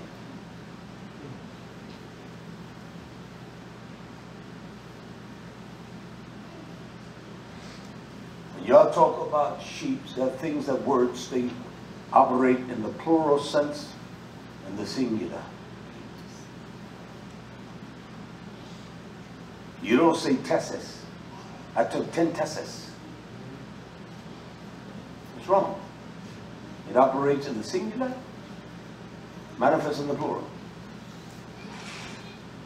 I saw 15 deers, or I saw 15 deer. That's why I didn't want no one to answer me. I know how we think. He talks about here in Hanuk, he used them, then that sheep. What sheep? Are there others of the fold, of the sheepfold, that you know not of? Sure there are. He talks about a sheep. Are we YisraYah'ale? Am I a sheep? You're a sheep, that we make up the sheepfold of Almighty Yah. I want us to understand this. He said, then that sheep had his eyes open, and saw that ram which were among the sheep, and how he abandoned,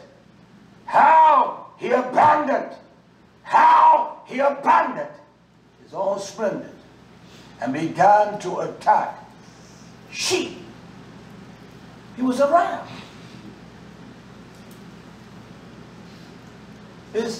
Don't answer me now. I know who this is already. He presented himself. He began to trample upon them, and he left without dignity. Now I want to explain on your that so show you what is so profound here. Who was this ram that were among the sheep? He began to trample them, and he left this one abandoned his splendor. He had a beauty that, can I read it? Would you believe me if the book, not me, but will you believe the book? Well, let's go to YHWH. I want to begin reading here in verse 28, chapter 28. Help me, Yah. YHWH 28:13. There was a ram there from the beginning. He was there among the splendor of Yah. Let me read it quickly. It says, you have been, YisraYah'ale chapter 28 verse 13. You have been there in Eden, the garden of Yah. And every precious stone was your covering. The sardius, the topaz, the diamond, the beryl, the onyx, the jasper, the sapphire, the emerald, and the carbuncle, and gold. Call them there. The workmanship of your tabrets and your pipes, your ability to sing, and to orate with oratorical skills, were prepared in you in the day that you were created. We have been warned of you the day that you were created. He's talking to one of this kind that saw the splendor of Yah. And if we can't see the beauty of Yahshua, we're going to die like fools. This is not Yahshua. He abandoned. He said, this one abandoned his splendor. He said, you are the Memshach. You are the anointed cherub. You're the one that stood in the presence of Yah. You were the anointed one that covered. And I have sent you to, and I have set you so. You were upon the mountain, the Kadosh, mountain of Yah. You were the high places. You were the covering. You were the beauty of you, that when the Melechim saw you, they knew that Yah was beyond splendor. That's where you dwell. And I've set you so you were upon the Kodesh mountain of Yah. You have walked up and down in the midst of the stone of fire. Out. Then Yah says, you were perfect in your own ways from the day that I created you. And there was a transition there. He said, until ever injustice was found in you. There's no injustice in Yeshua. This is the character. You know him as Shaitan. The devil. Satan. Not Satan. Satan. You know him as the devil. He abandoned that. He abandoned that. And anytime we allow injustice, evil, what is that? You damn prideful devil, full of pride and arrogance and haughty. You can take no correction by no one. No one can say anything to you. You're not going to allow one to do that.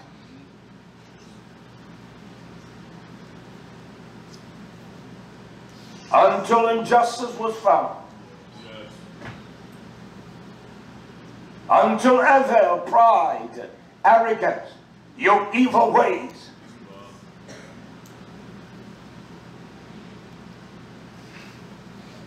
You abandon it for that. And pride will make you abandon everything. Pride will make you abandon everything. Pride will make you abandon everything. Pride, you full of your own prideful, arrogant ways, you will make you abandon everything. And that's a fact. You will abandon one another, you abandon Yah. That's what pride will do. You can't, hold up, man. You can't tell me. Yes, you can be told. Silly man, silly woman. It will make you abandon everything. Because there is injustice. That's the nature of the wild boar. Wild, filthy swine. It's his nature. All this composition is going to come together right when I finish. And that's a fact. That's why you have to listen to these teachings over and over again. I went out one day and I knew that teaching. As she said to me one day, I left from here listening. And that was the day I had to go down to pick up, I don't know, the drip, yes, some of that for the garden. And I began to listen. And I heard this man.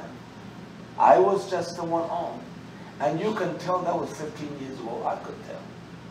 I could tell by my verbiage, but the power of Yah's truth was there. It made me happy, not because it was me, but that truth. It burned like a fire. It revealed the shortcomings, the doubt. Hallelujah. Hallelujah. 89 verse 45.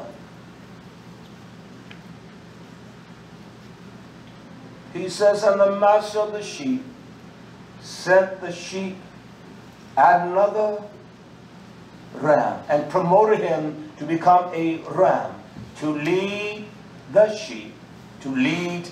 You notice his first ram, he abandoned his, didn't he? Yeah. Look at this sheep. To lead the sheep in of that sheep, which had abandoned his own splendor. Who is this ram? And what was the splendor of this one that he sent? Can I show us according to Torah? YHWH, John. YHWH, John chapter 17, verse 5. This is the prayer of Yeshua HaMashiach. That first one abandoned. The first one abandoned. Look what he says.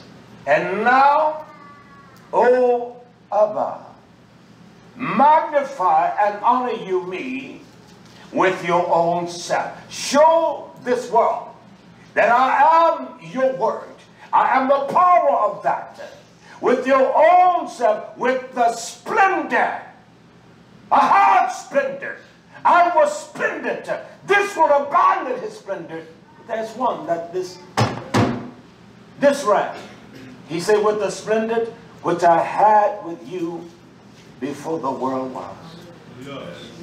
Yeah. That's the splendor we walk in before the world was. Yes. Yeah. Before the world was. He said, magnify, make sure it is known. With that splendor, But I didn't abandon it, because if he had sinned, he would abandon that splendid. If I go contrary, and when we go contrary and sin with a willing nature, then we abandon the splendid of Yeshua HaMashiach. Does it make sense? Yes. Sure it does. Sure it does. Sure it does. The people are not getting this kind of simplicity today. They're getting the same thing. I teach the same things over and over, but I reveal through his truth, the truth of him. Yes. And it is as diverse as any man can teach. And that's a fact. Yes. Yeah. I had said to my friend in the back that I was going to teach this. And sometimes you have battles in Torah. You say, yeah, what? I have to put it down and go back a chapter, so read. And I have to. I almost abandoned, but I remember what I said to him. I would have been in trouble. He didn't forget. But it will come forth in his righteousness. Yes. Not me trying to create something that is false. Yes. So we'll be back to line upon line, precept, here and there a little. All right? Hallelujah. That's the splendid that these wild jackals and heathens want us to abandon. Don't abandon truth. I don't care if nobody walks with you. You stay in the way. You will find a wayfarer. You will find someone, believe me. He will bring someone to you. I don't listen, nation. Trust me for this. I don't get discouraged when it comes to people abandoning and they don't want to do it. That's all right with me. Yeah. I'm all right with that. I don't have no problem. Do I want that to happen? No. But if they do it, that's all right. I know he will never abandon me. Yeah. He will not. And I know with the simplicity that he revealed things to me, I don't hear other men talking like me. Not that I'm a great man, because I'm not. And I will be sitting here telling you a lie if I believe and trying to deceive you that I think I'm great, but saying that to make myself feel nice. I'm a damn dirty dog and any other dog. Yeah. There's no sin beyond our grasp. Yeah. It's only that when they see the covering of the dam. I like that. Yeah. There are people in the world that look nicer than me, act nicer than me, and they have done ferocious things. And not that what I did was any less. It was equal. And that's a fact. Hanuk 89:46. I'm going to finish this, and that's a fact. Yeah. I had said I would do a 2-3 part teaching on this, but we have too much that we must cover, nation. It says, Hanok 89:46, and having gone to him, he spoke to him privately, and he raised that ram. What ram? I want to identify him. First of all, I know that he raised that lamb, making him a judge and a leader of the people.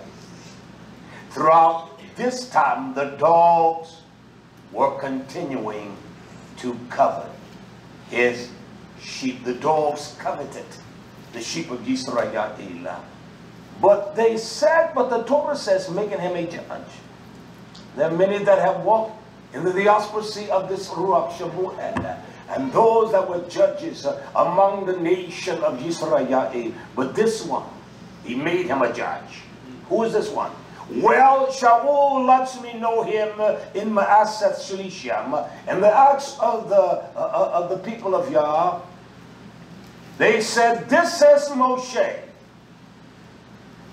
This Moshe whom they refuse. They refuse Moshe. They reject one that Yah elects to be judge. Son, who made you a ruler and a judge? Yah did. Yes. Made you to rule and to judge us. Did they reject him? They rejected him because the wolves has always continued to covet the sheep of YisraYah'ale. The wolf will not fight another wolf to eat. But it so sure will kill the hog and eat it. It will kill the dog and eat the dog. That's a fact. These are the same kinds of mindsets in this hour where Moshe, who has, as they were saying today, who's died and put you in charge? Y'all never heard that one? You got to be an old timer to hear that one. Who died and put you in charge? Who made you to be in charge? Who made you ruler? This is what they say. This is what a dog says. That's what he says here. And Shaul, they refuse Moshe. He was a ram among us. He put the writings in his hands. He did not put them in Aaron's. He put them in Moshe's hand. He put the writing, the word, in Yeshua's hand because he is the writing. He is what Moshe wrote. He is the word. Yeah. That's what he has done, nation. And that's a fact. The same man did Yah send to be a ruler and then deliver him by the hand of the Melech, which appeared unto him in the bush. He's the same one that Yah sent. He's always sent and has sent a ram for his nation. One that is strong, one that is real, and one that will not cow down. I'm not a ram, all right? You're a long shot from a ram, okay? Yeah. Neither are you. Yeah. I'll just walk behind the ram. The ram is keen, boy. He can detect, man.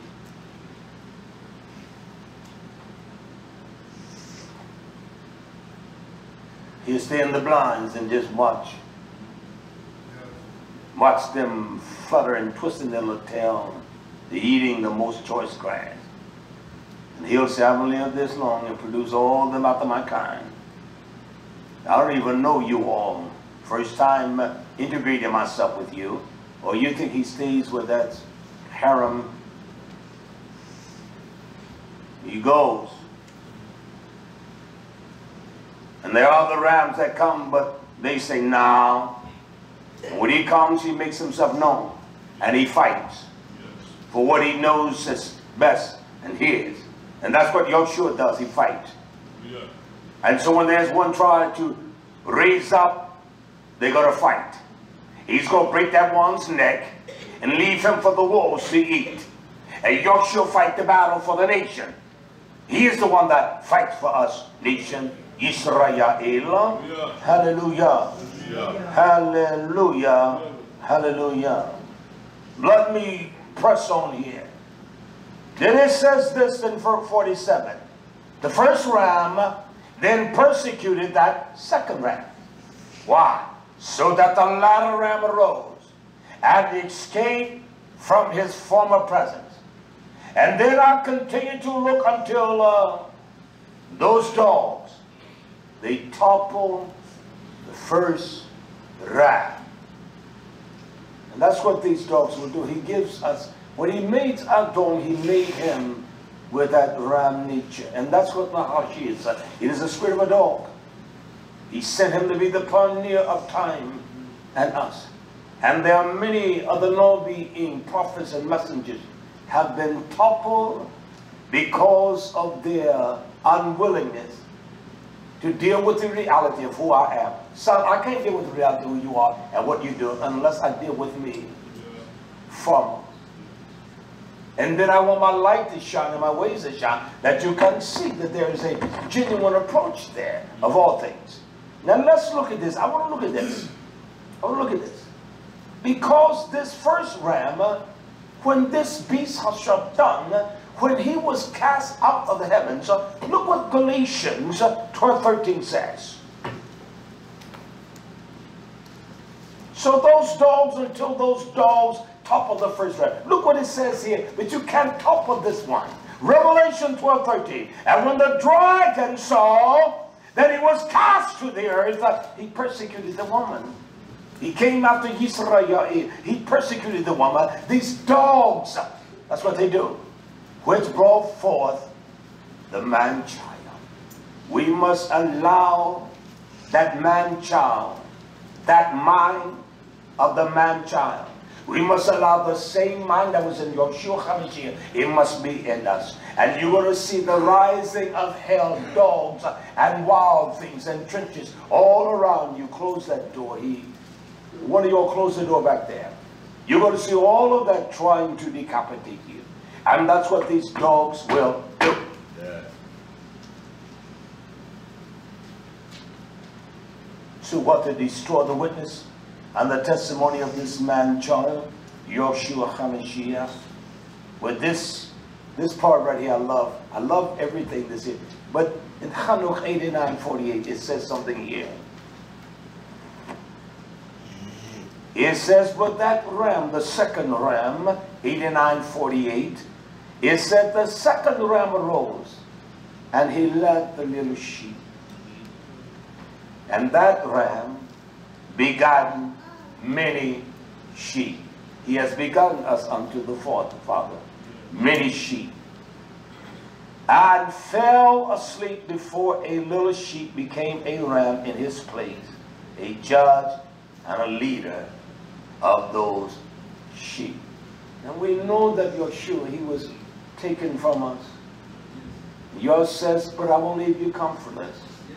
You will know that you shall be a ram, because I will send you Haruach, and it will witness and testify. How do you identify that as being Hamashiach? There's one word that lets me know that. B-E-G-O-T.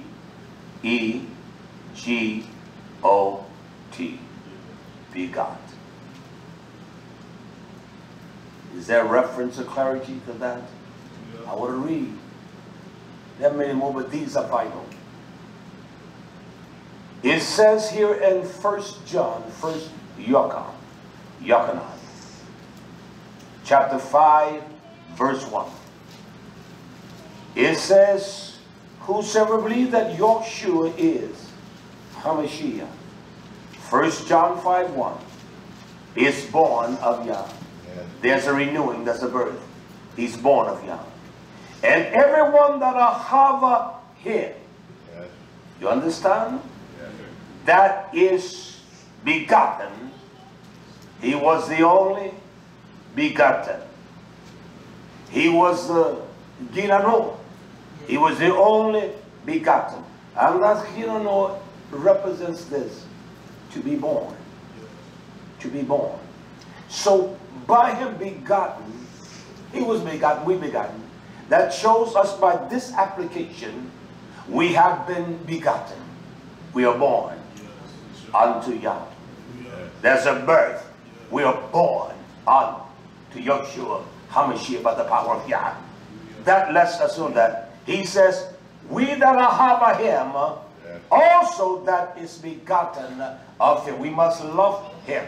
He will raise up this ram that begotten us to Yah, that brought us to this Father. He raised up men that they have gone on. He raised up a Shaul. He raised up those men, the Kepha. He raised up the prophets. They represent this rare nature, YisraYah'ale. Well, that's not enough witness. Well, let me examine this in Ma'aseth Shalisham, Acts 13, verse 33. Acts 13, 33. Yahweh has fulfilled the same to us, their children, in that he has raised up Yahshua HaMashiach again. It is also written in the second Psalms, you are my son this day, have I begotten. Yes. That's what it says. Yes. You have begotten. And that ram begotten many sheep. And he fell asleep. Those at the Nobi'im, they have begotten many. And they are all asleep. But this ram, Yahshua, he is alive. You know that because he has begotten. He has given us birth, caused a rebirth, and that we are, as we say, born again. Born again. That's what the Geno Na'u means to be born, to be birthed again. Well, that doesn't gives us a clearer understanding. Well, let us look at Revelation chapter 1. Revelation, GILYAHNA, Revelation chapter 1 and verse 5. These are the words from YHWH HaMashiach. He is a faithful witness. He doesn't change. He is the first begotten of the dead. I'm glad he is the first begotten of the dead. Because I can rest assuredly that he has begotten me unto the Father. So all I have to do is look how he was begotten. And I will rest with that kind of confidence. Hallelujah. I will rest with that. He is the only begotten, he is the first begotten of the dead, the prince of the king. He is the prince of the kings of the earth. To him that loved us, he loves us, he cares for us. To him that loved us and washed us from our sins in his own blood. Yeah. That is what that begotten one has done. There's a battle between the ram and the beast. There's a battle between Nachash and the ram. There's a battle between the Terion, this ignorance of wickedness, and the dogs that kept about our minds, and the foxes and all. Yes. There's a battle. But they give me great assurance here, what Yochanan said, on the channel of death, the old Patmos, that he has washed me from all of my sins. Yeah. And this is the sure sign that he has begotten you here. Let me read it. Yeah. Then I'll tell you where to look. Hallelujah. Hallelujah. Hallelujah. Hallelujah. This is what we must do. I'll read it again. We must believe that YHWH HaMashiach, he is born of Yah. He was begotten of Yah. We must believe that. Yes. And when you believe that, something you have trust and you have confidence in, you can never allow that or anything to dissuade you of that. I don't care what we go through. I don't care the battles, you can't allow that. And everyone that loves Almighty Yah, if you love Yah, YHWH has gotten you. He has begotten you. This ram has begotten you, has caused this birth to take place in you. He has birthed that in you. And then when we love him, that is begotten of him. We got to love YHWH for the security and comfort that we know that he loves us. And we know that the Father so loved us that he gave that begotten of him to beget us and to make us rich in the kingdom knowledge and the blessing. And the dogs and the foxes and the wild beasts of hell, this heathen nature of Nachash is always encamped about you. Just don't allow it to cause you to engage. That's it. And that's why the trenches, they are encamped about our mind. But once you allow yourself to engage, then there's a river that will flow from you, that you will get caught up in the swells of that, and you begin to do things that are insanely crazy. That's all right, they're encamped about. Let them. But just don't engage in those actions, nature. You listen, am I the only one that ever thought of something that's stupid or my mind got crazy for that moment? I'm the only one. I don't buy that from any of you. You don't engage or enact upon stupid mess. We're not immune from that nature, from those assaults. They're going to continue to assault us. But we want to pretend we're pristine. And no, it's his dung that cleanses. And you and us, nation. Not because you're Hebrew Israelite. These folks believe that you're going into the kingdom. You may not do. You can sin and be a whoremonger and a dog. You can be a faggot. You still go into the kingdom. Why serve y'all? Why crap my lifestyle? As 50 Cent said, I'm going to die rich or die trying. I might as well die one way because it makes no difference. I am, quote, a Hebrew Israelite, unquote, And so I may not be a captain in the kingdom, but I don't mind just sweeping the road. I'm mad. That is so asinine, stupid. It is. Hallelujah, hallelujah, hallelujah, hallelujah. Hanuk 89:49. It says, these sheep grew and multiplied. All of those dogs, foxes, and wild boar feared, and they fled before him. The ram attacked and killed all the wild beasts. And all the wild beasts were no longer able to return among the sheep, to rob them absolutely for nothing. You all understand that? I want to read a verse to show you something. They were liars and corrupters. It's that ram. He said, I will kill you all, and there's one of you, I've got something for you. I'll get you later. This one verse here gives me great clarity of the same words that Yahshua spoke. He poured it out upon the Shilishim. Let me read it. I'll tell you what I read it from. I believe the Zahin just spoke from this verse in his teaching one day. Look what it says. It says, the kleptes. You ever heard of a kleptomaniac? Those that love to steal not just for fun, not even for pleasure.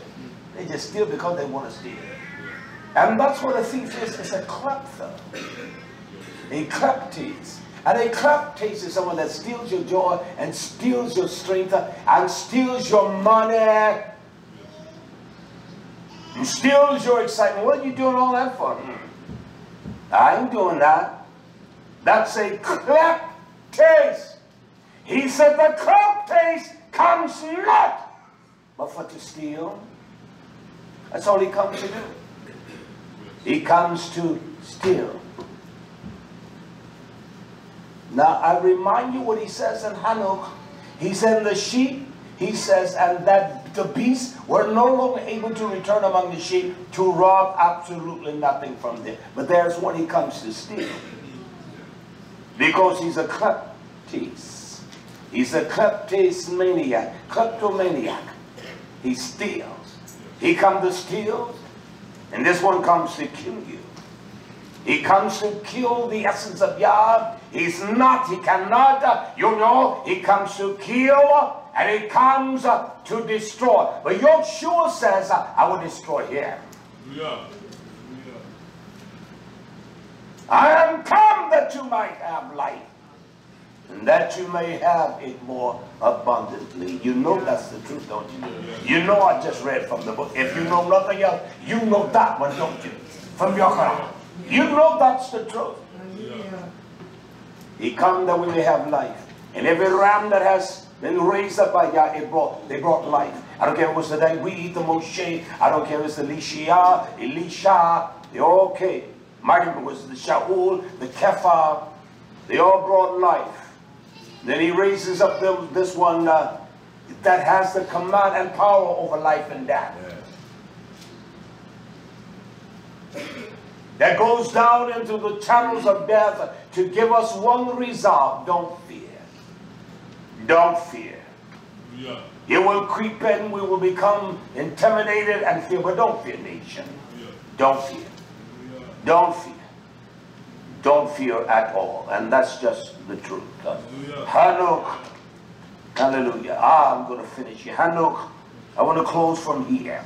Hanuk chapter 89 again and verse 50. It says, then the house became great and spacious, and a lofty building was built upon it. We can't build upon nothing. There was a beautiful house built upon it for that sheep, as well as a tall and great tower upon the master of the sheep, that the house was low, but the tower was really elevated and lofty. It wasn't grandizing or arrogant. Then the master of the sheep stood up upon that tower, and they offered a full table to him. He has stood up in our hearts, our minds, nation. That's where YHWH stand. Why? Because there's only one thing that we can build upon. We can't build upon some kind of scientific evolution. We cannot build upon the scholarship of others who have researched things about their own convincing. They want to convince you it has to be this way. We can't. I give you this in closing. What we are built upon, what we must build upon. I'll tell you this one when I'm finished. John writing unto Ephesia, he says this, for through him we both have access, not by multiples, but one ruach ichad, one ruach to the Abba. And that's the living witness of power, that breath that brings life to us in the power of YHWH's name. That's the only way. Then he says to us, now therefore, you're no more strangers from the activities of Nahash and these demons of hell. Neither are you foreigners. You're not theirs. You're not those that are estranged from Yah. But we all are fellow citizens. All are fellow citizens. Where? With the Kedoshim. With those that are set apart, those that trust Yah, those that live for Him. And we are of the household of Yah. That's what we are for. And that's what it says here that, and they built there in Hanuk, and they built, and the lofty building was built upon. But this is what Shaul tells me. And we are built upon. We. This is what we are built upon. Hanuk says, then the house became great and spacious. Lofty building was built upon. We're not arrogant or condescending. Shaul says in whom, he says, and are built upon the foundation. We must understand the Shalisha. We build upon what those men shall, what Kefa, and those Achim of YisraYah'ale, Yochanan, Matitia, we're built upon that. That's what the building. We're not trying to be self-grandizing and exude ourselves upon them, but this is the building we build that identifies with YHWH. It must be built upon the apostles. It's not built upon science and some kind of calculation. It must be built upon what Shaul said. It must be built upon how he wrote to Timotheus. It must be built upon what Matitia witness and spoke to in Lucas, this great physician that abandoned all to make sure that the healing power of the physician is only of YHWH HaMashiach. He said, and also the Naviim, the prophets, from the beginning of even unto now, from Yeskel to Yeshai, from all of them, from Obadiah. We build upon that. Yes. You don't build upon emotions, any of that. He says, and he said, there's a shoulder comma there. Because between all that there is no separation. But there's one. YHWH HaMashiach himself. He must be the chief. The Rosh Ganach. He must be the chief cornerstone. It doesn't come by the power of the words, what he represents, what he expresses. There's no cornerstone in the building is going to fall. It must be built that way. YHWH must, this ram that rose up, that begat us to the Father. And so the battle against Aram and the ram, the battle against Nahash, which is Aram, he has no power against the horn, the ram of Yah's elect one. None whatsoever. So there's a battle between the ram of Yah's election and Aram, whereby the nations of the spirits will rise up and try to overthrow the witness of Yeshua. That's what Revelation is all about. There is no nation going to rise up and bring the mandate of all the people on it. That's still part. Yeah. No nation. But there's a nation. It is called Nachash. It is the subtlety of darkness that bewitches one's mind. It is witchcraft. Yes. Everything is doing it to us today, from internet to iPhones, telephones. It's doing it. Yes. We don't have one damn second for y'all. Yes.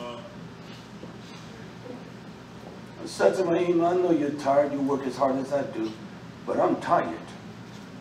When I tell my friend I'm going home, I go home and sometimes I kick up my foot. I don't have feet, my foot, and I go right out. And then when she comes in, I go in there and lay down. And then I don't know what time she gets up. She may get up at 6:30. She doesn't even wake me up. And next thing I know, I say, oh, mine's 15 after now. I'm going under the wind. And this is one of those days that I just feel it on me. And that's just a fact. Yes. Hallelujah. Hallelujah. YHWH HaMashiach, himself being the chief cornerstone. That's why we are built lawfully. Don't be arrogant. Don't think your building is greater than mine. Yeah. I'm not building greater and prettier than yours. He says in Ephesians 2:21, in whom all the building, everything about this house, it fits, and framed together. Yes. That's what we're for. That's why there's a battle between the ram.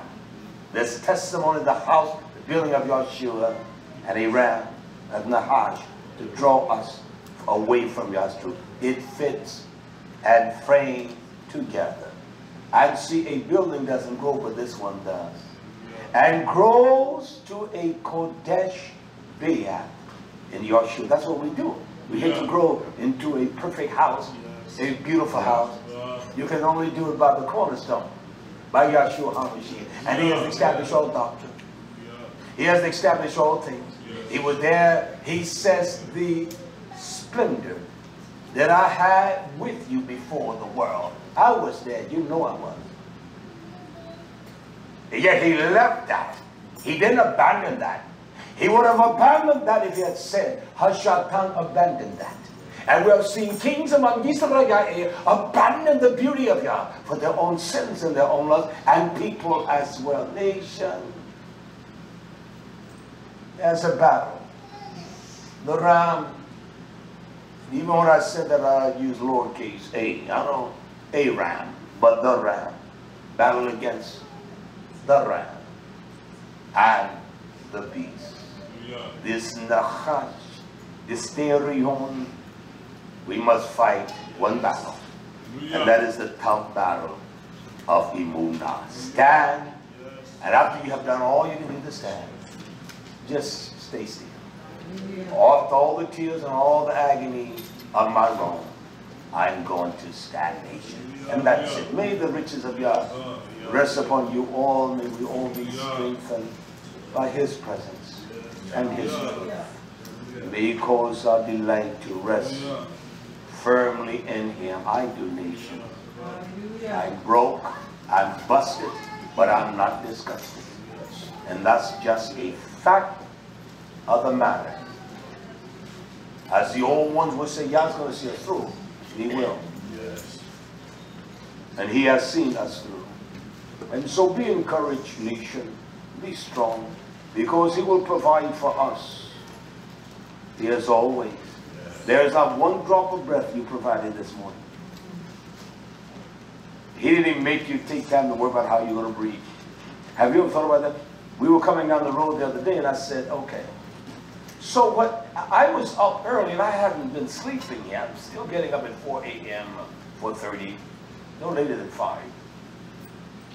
And so when I go out at times, I drive, and we put in Monday through Thursday, we put in 350, 60 miles. One day we put in close to 200 miles. Going down to Dillon, going to Florence, going to Charlotte, and picking up those kinds of things we need. And so I've always been having in mind that when I get to sleep, I just hold my breath, just let it jar me. So we coming down the road, and I'll hold my breath, and I don't see anything, so I said, okay. We got there by the fire station on 601. I said, let me see if I can go all the way from here to state line. I'm not talking about letting a little air out, just somehow hold your breath. I held it from there. I could see the state line. I just did 60 miles an hour. I did speed. I held it from there. And I am so anxious for state line, I'm losing my concentration. I'm losing my effort. And I'm holding, it's getting tougher now. So all you got, you don't have that far to go. You almost there by that little house with a little pond on the right. And I go, ah! She said, what is that? I said, I was holding my breath. I said, I always do that. But I don't do it like that, you know, where she's usually asleep. So she said, I want to do it. So I said, okay. Well, let's start here at,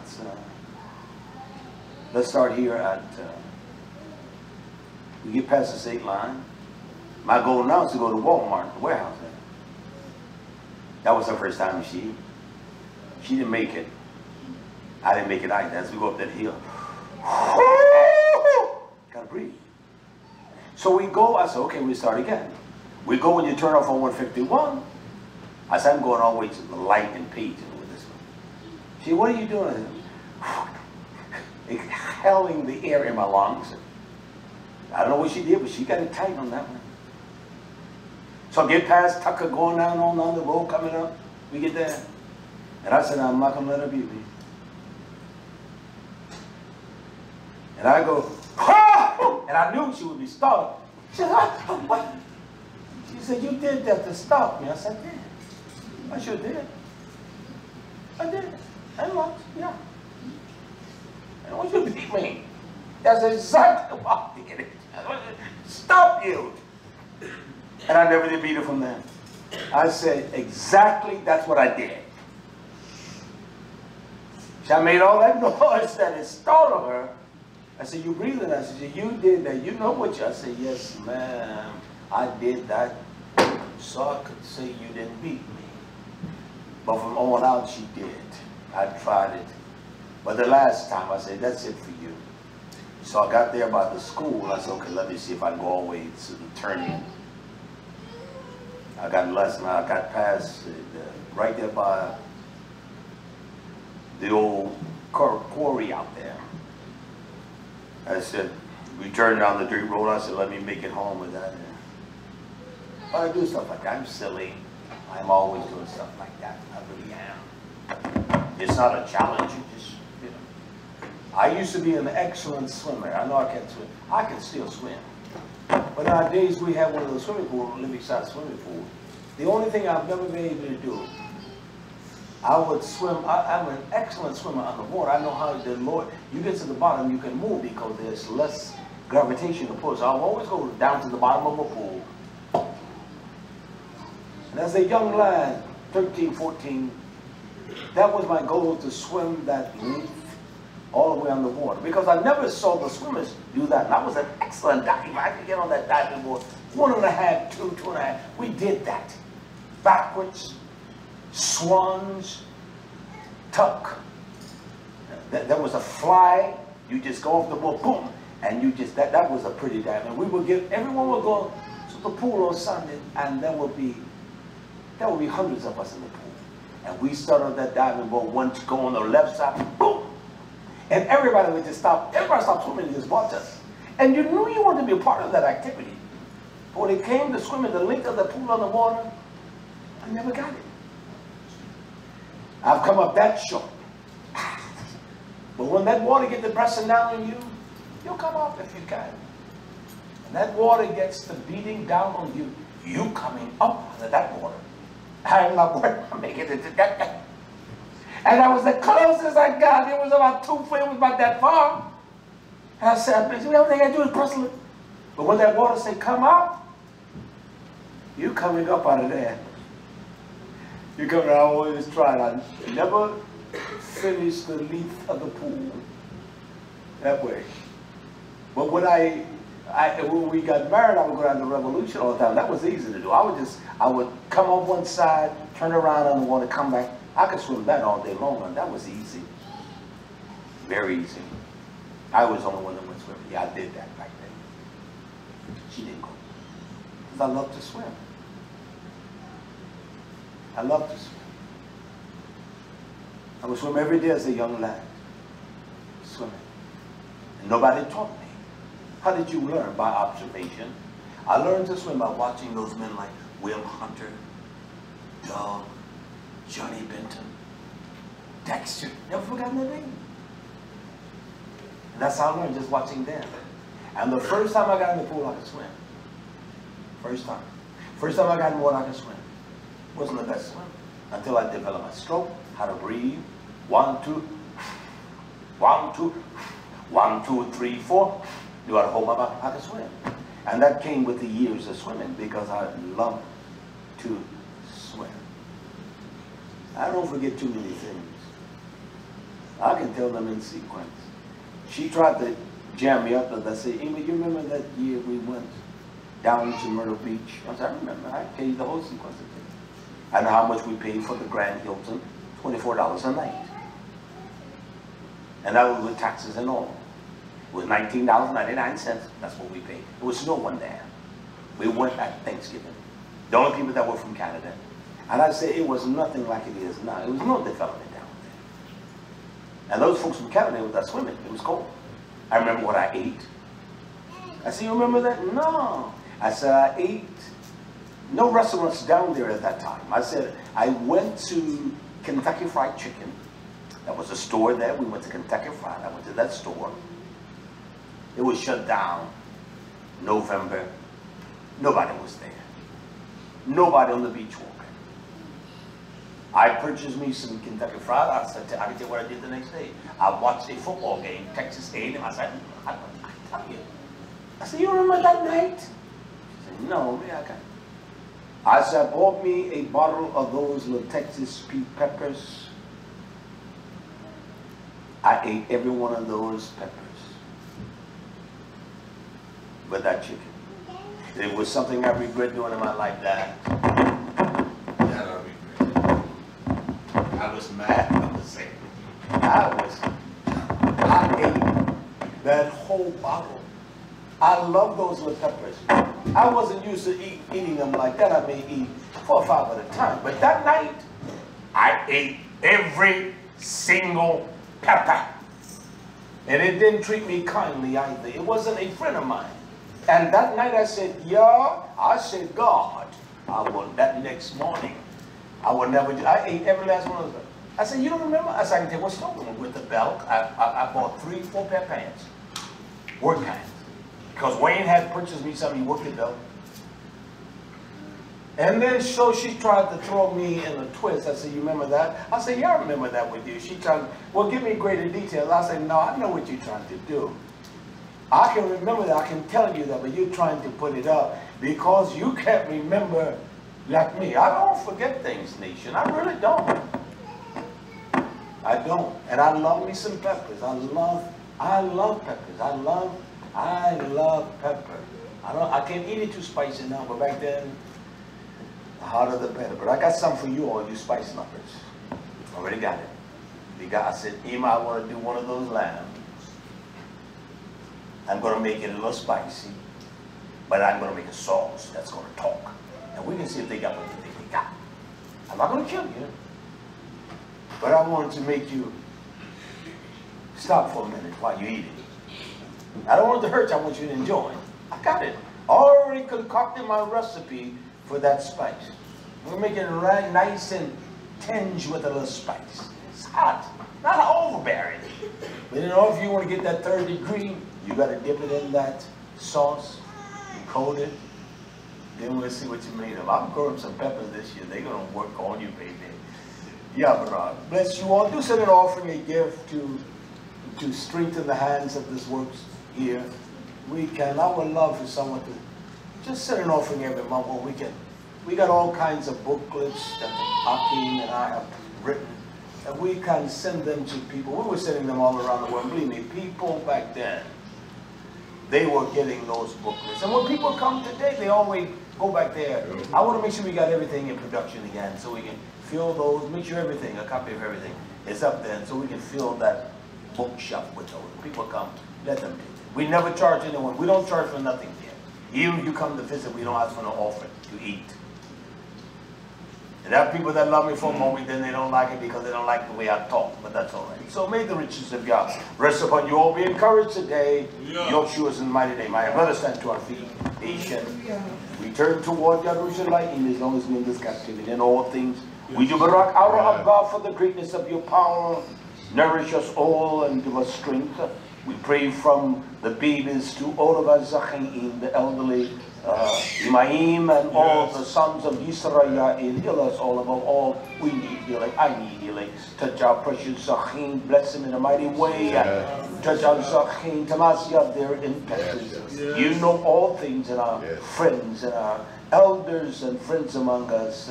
Bless them all. Bless Achmikaya and Mikaya Lad Sophonia, them there in Ohio in the midst of that cold. Bless him, and our Jacques and our Akha Yaakov, that touch him in a mighty way, his home, and bless him, and all of our friends, our enemies, and all. Now we pray for them.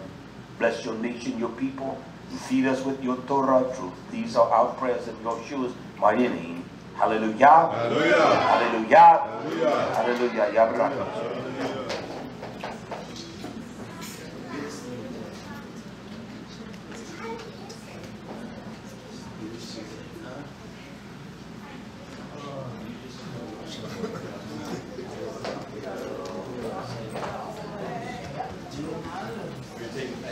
Give it to Zakina. Oh,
Hallelujah, Yahweh.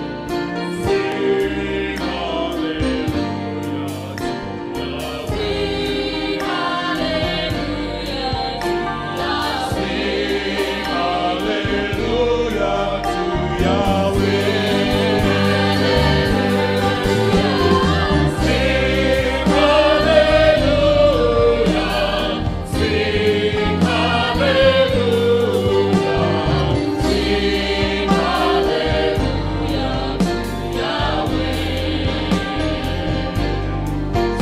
to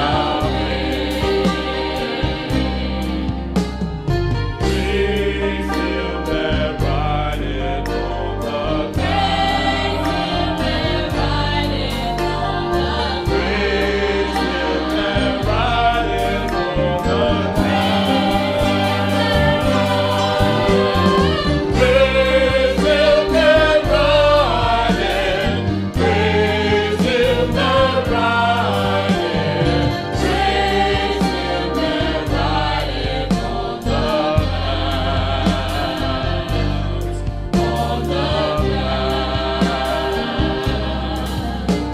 Yeshua is coming back again. Yeshua is coming back again. Yeshua is coming. Yeshua is coming. Yeshua is coming back again. Back again. We exalt you, Yahweh. We will sing for the honor to your name. Hallelujah.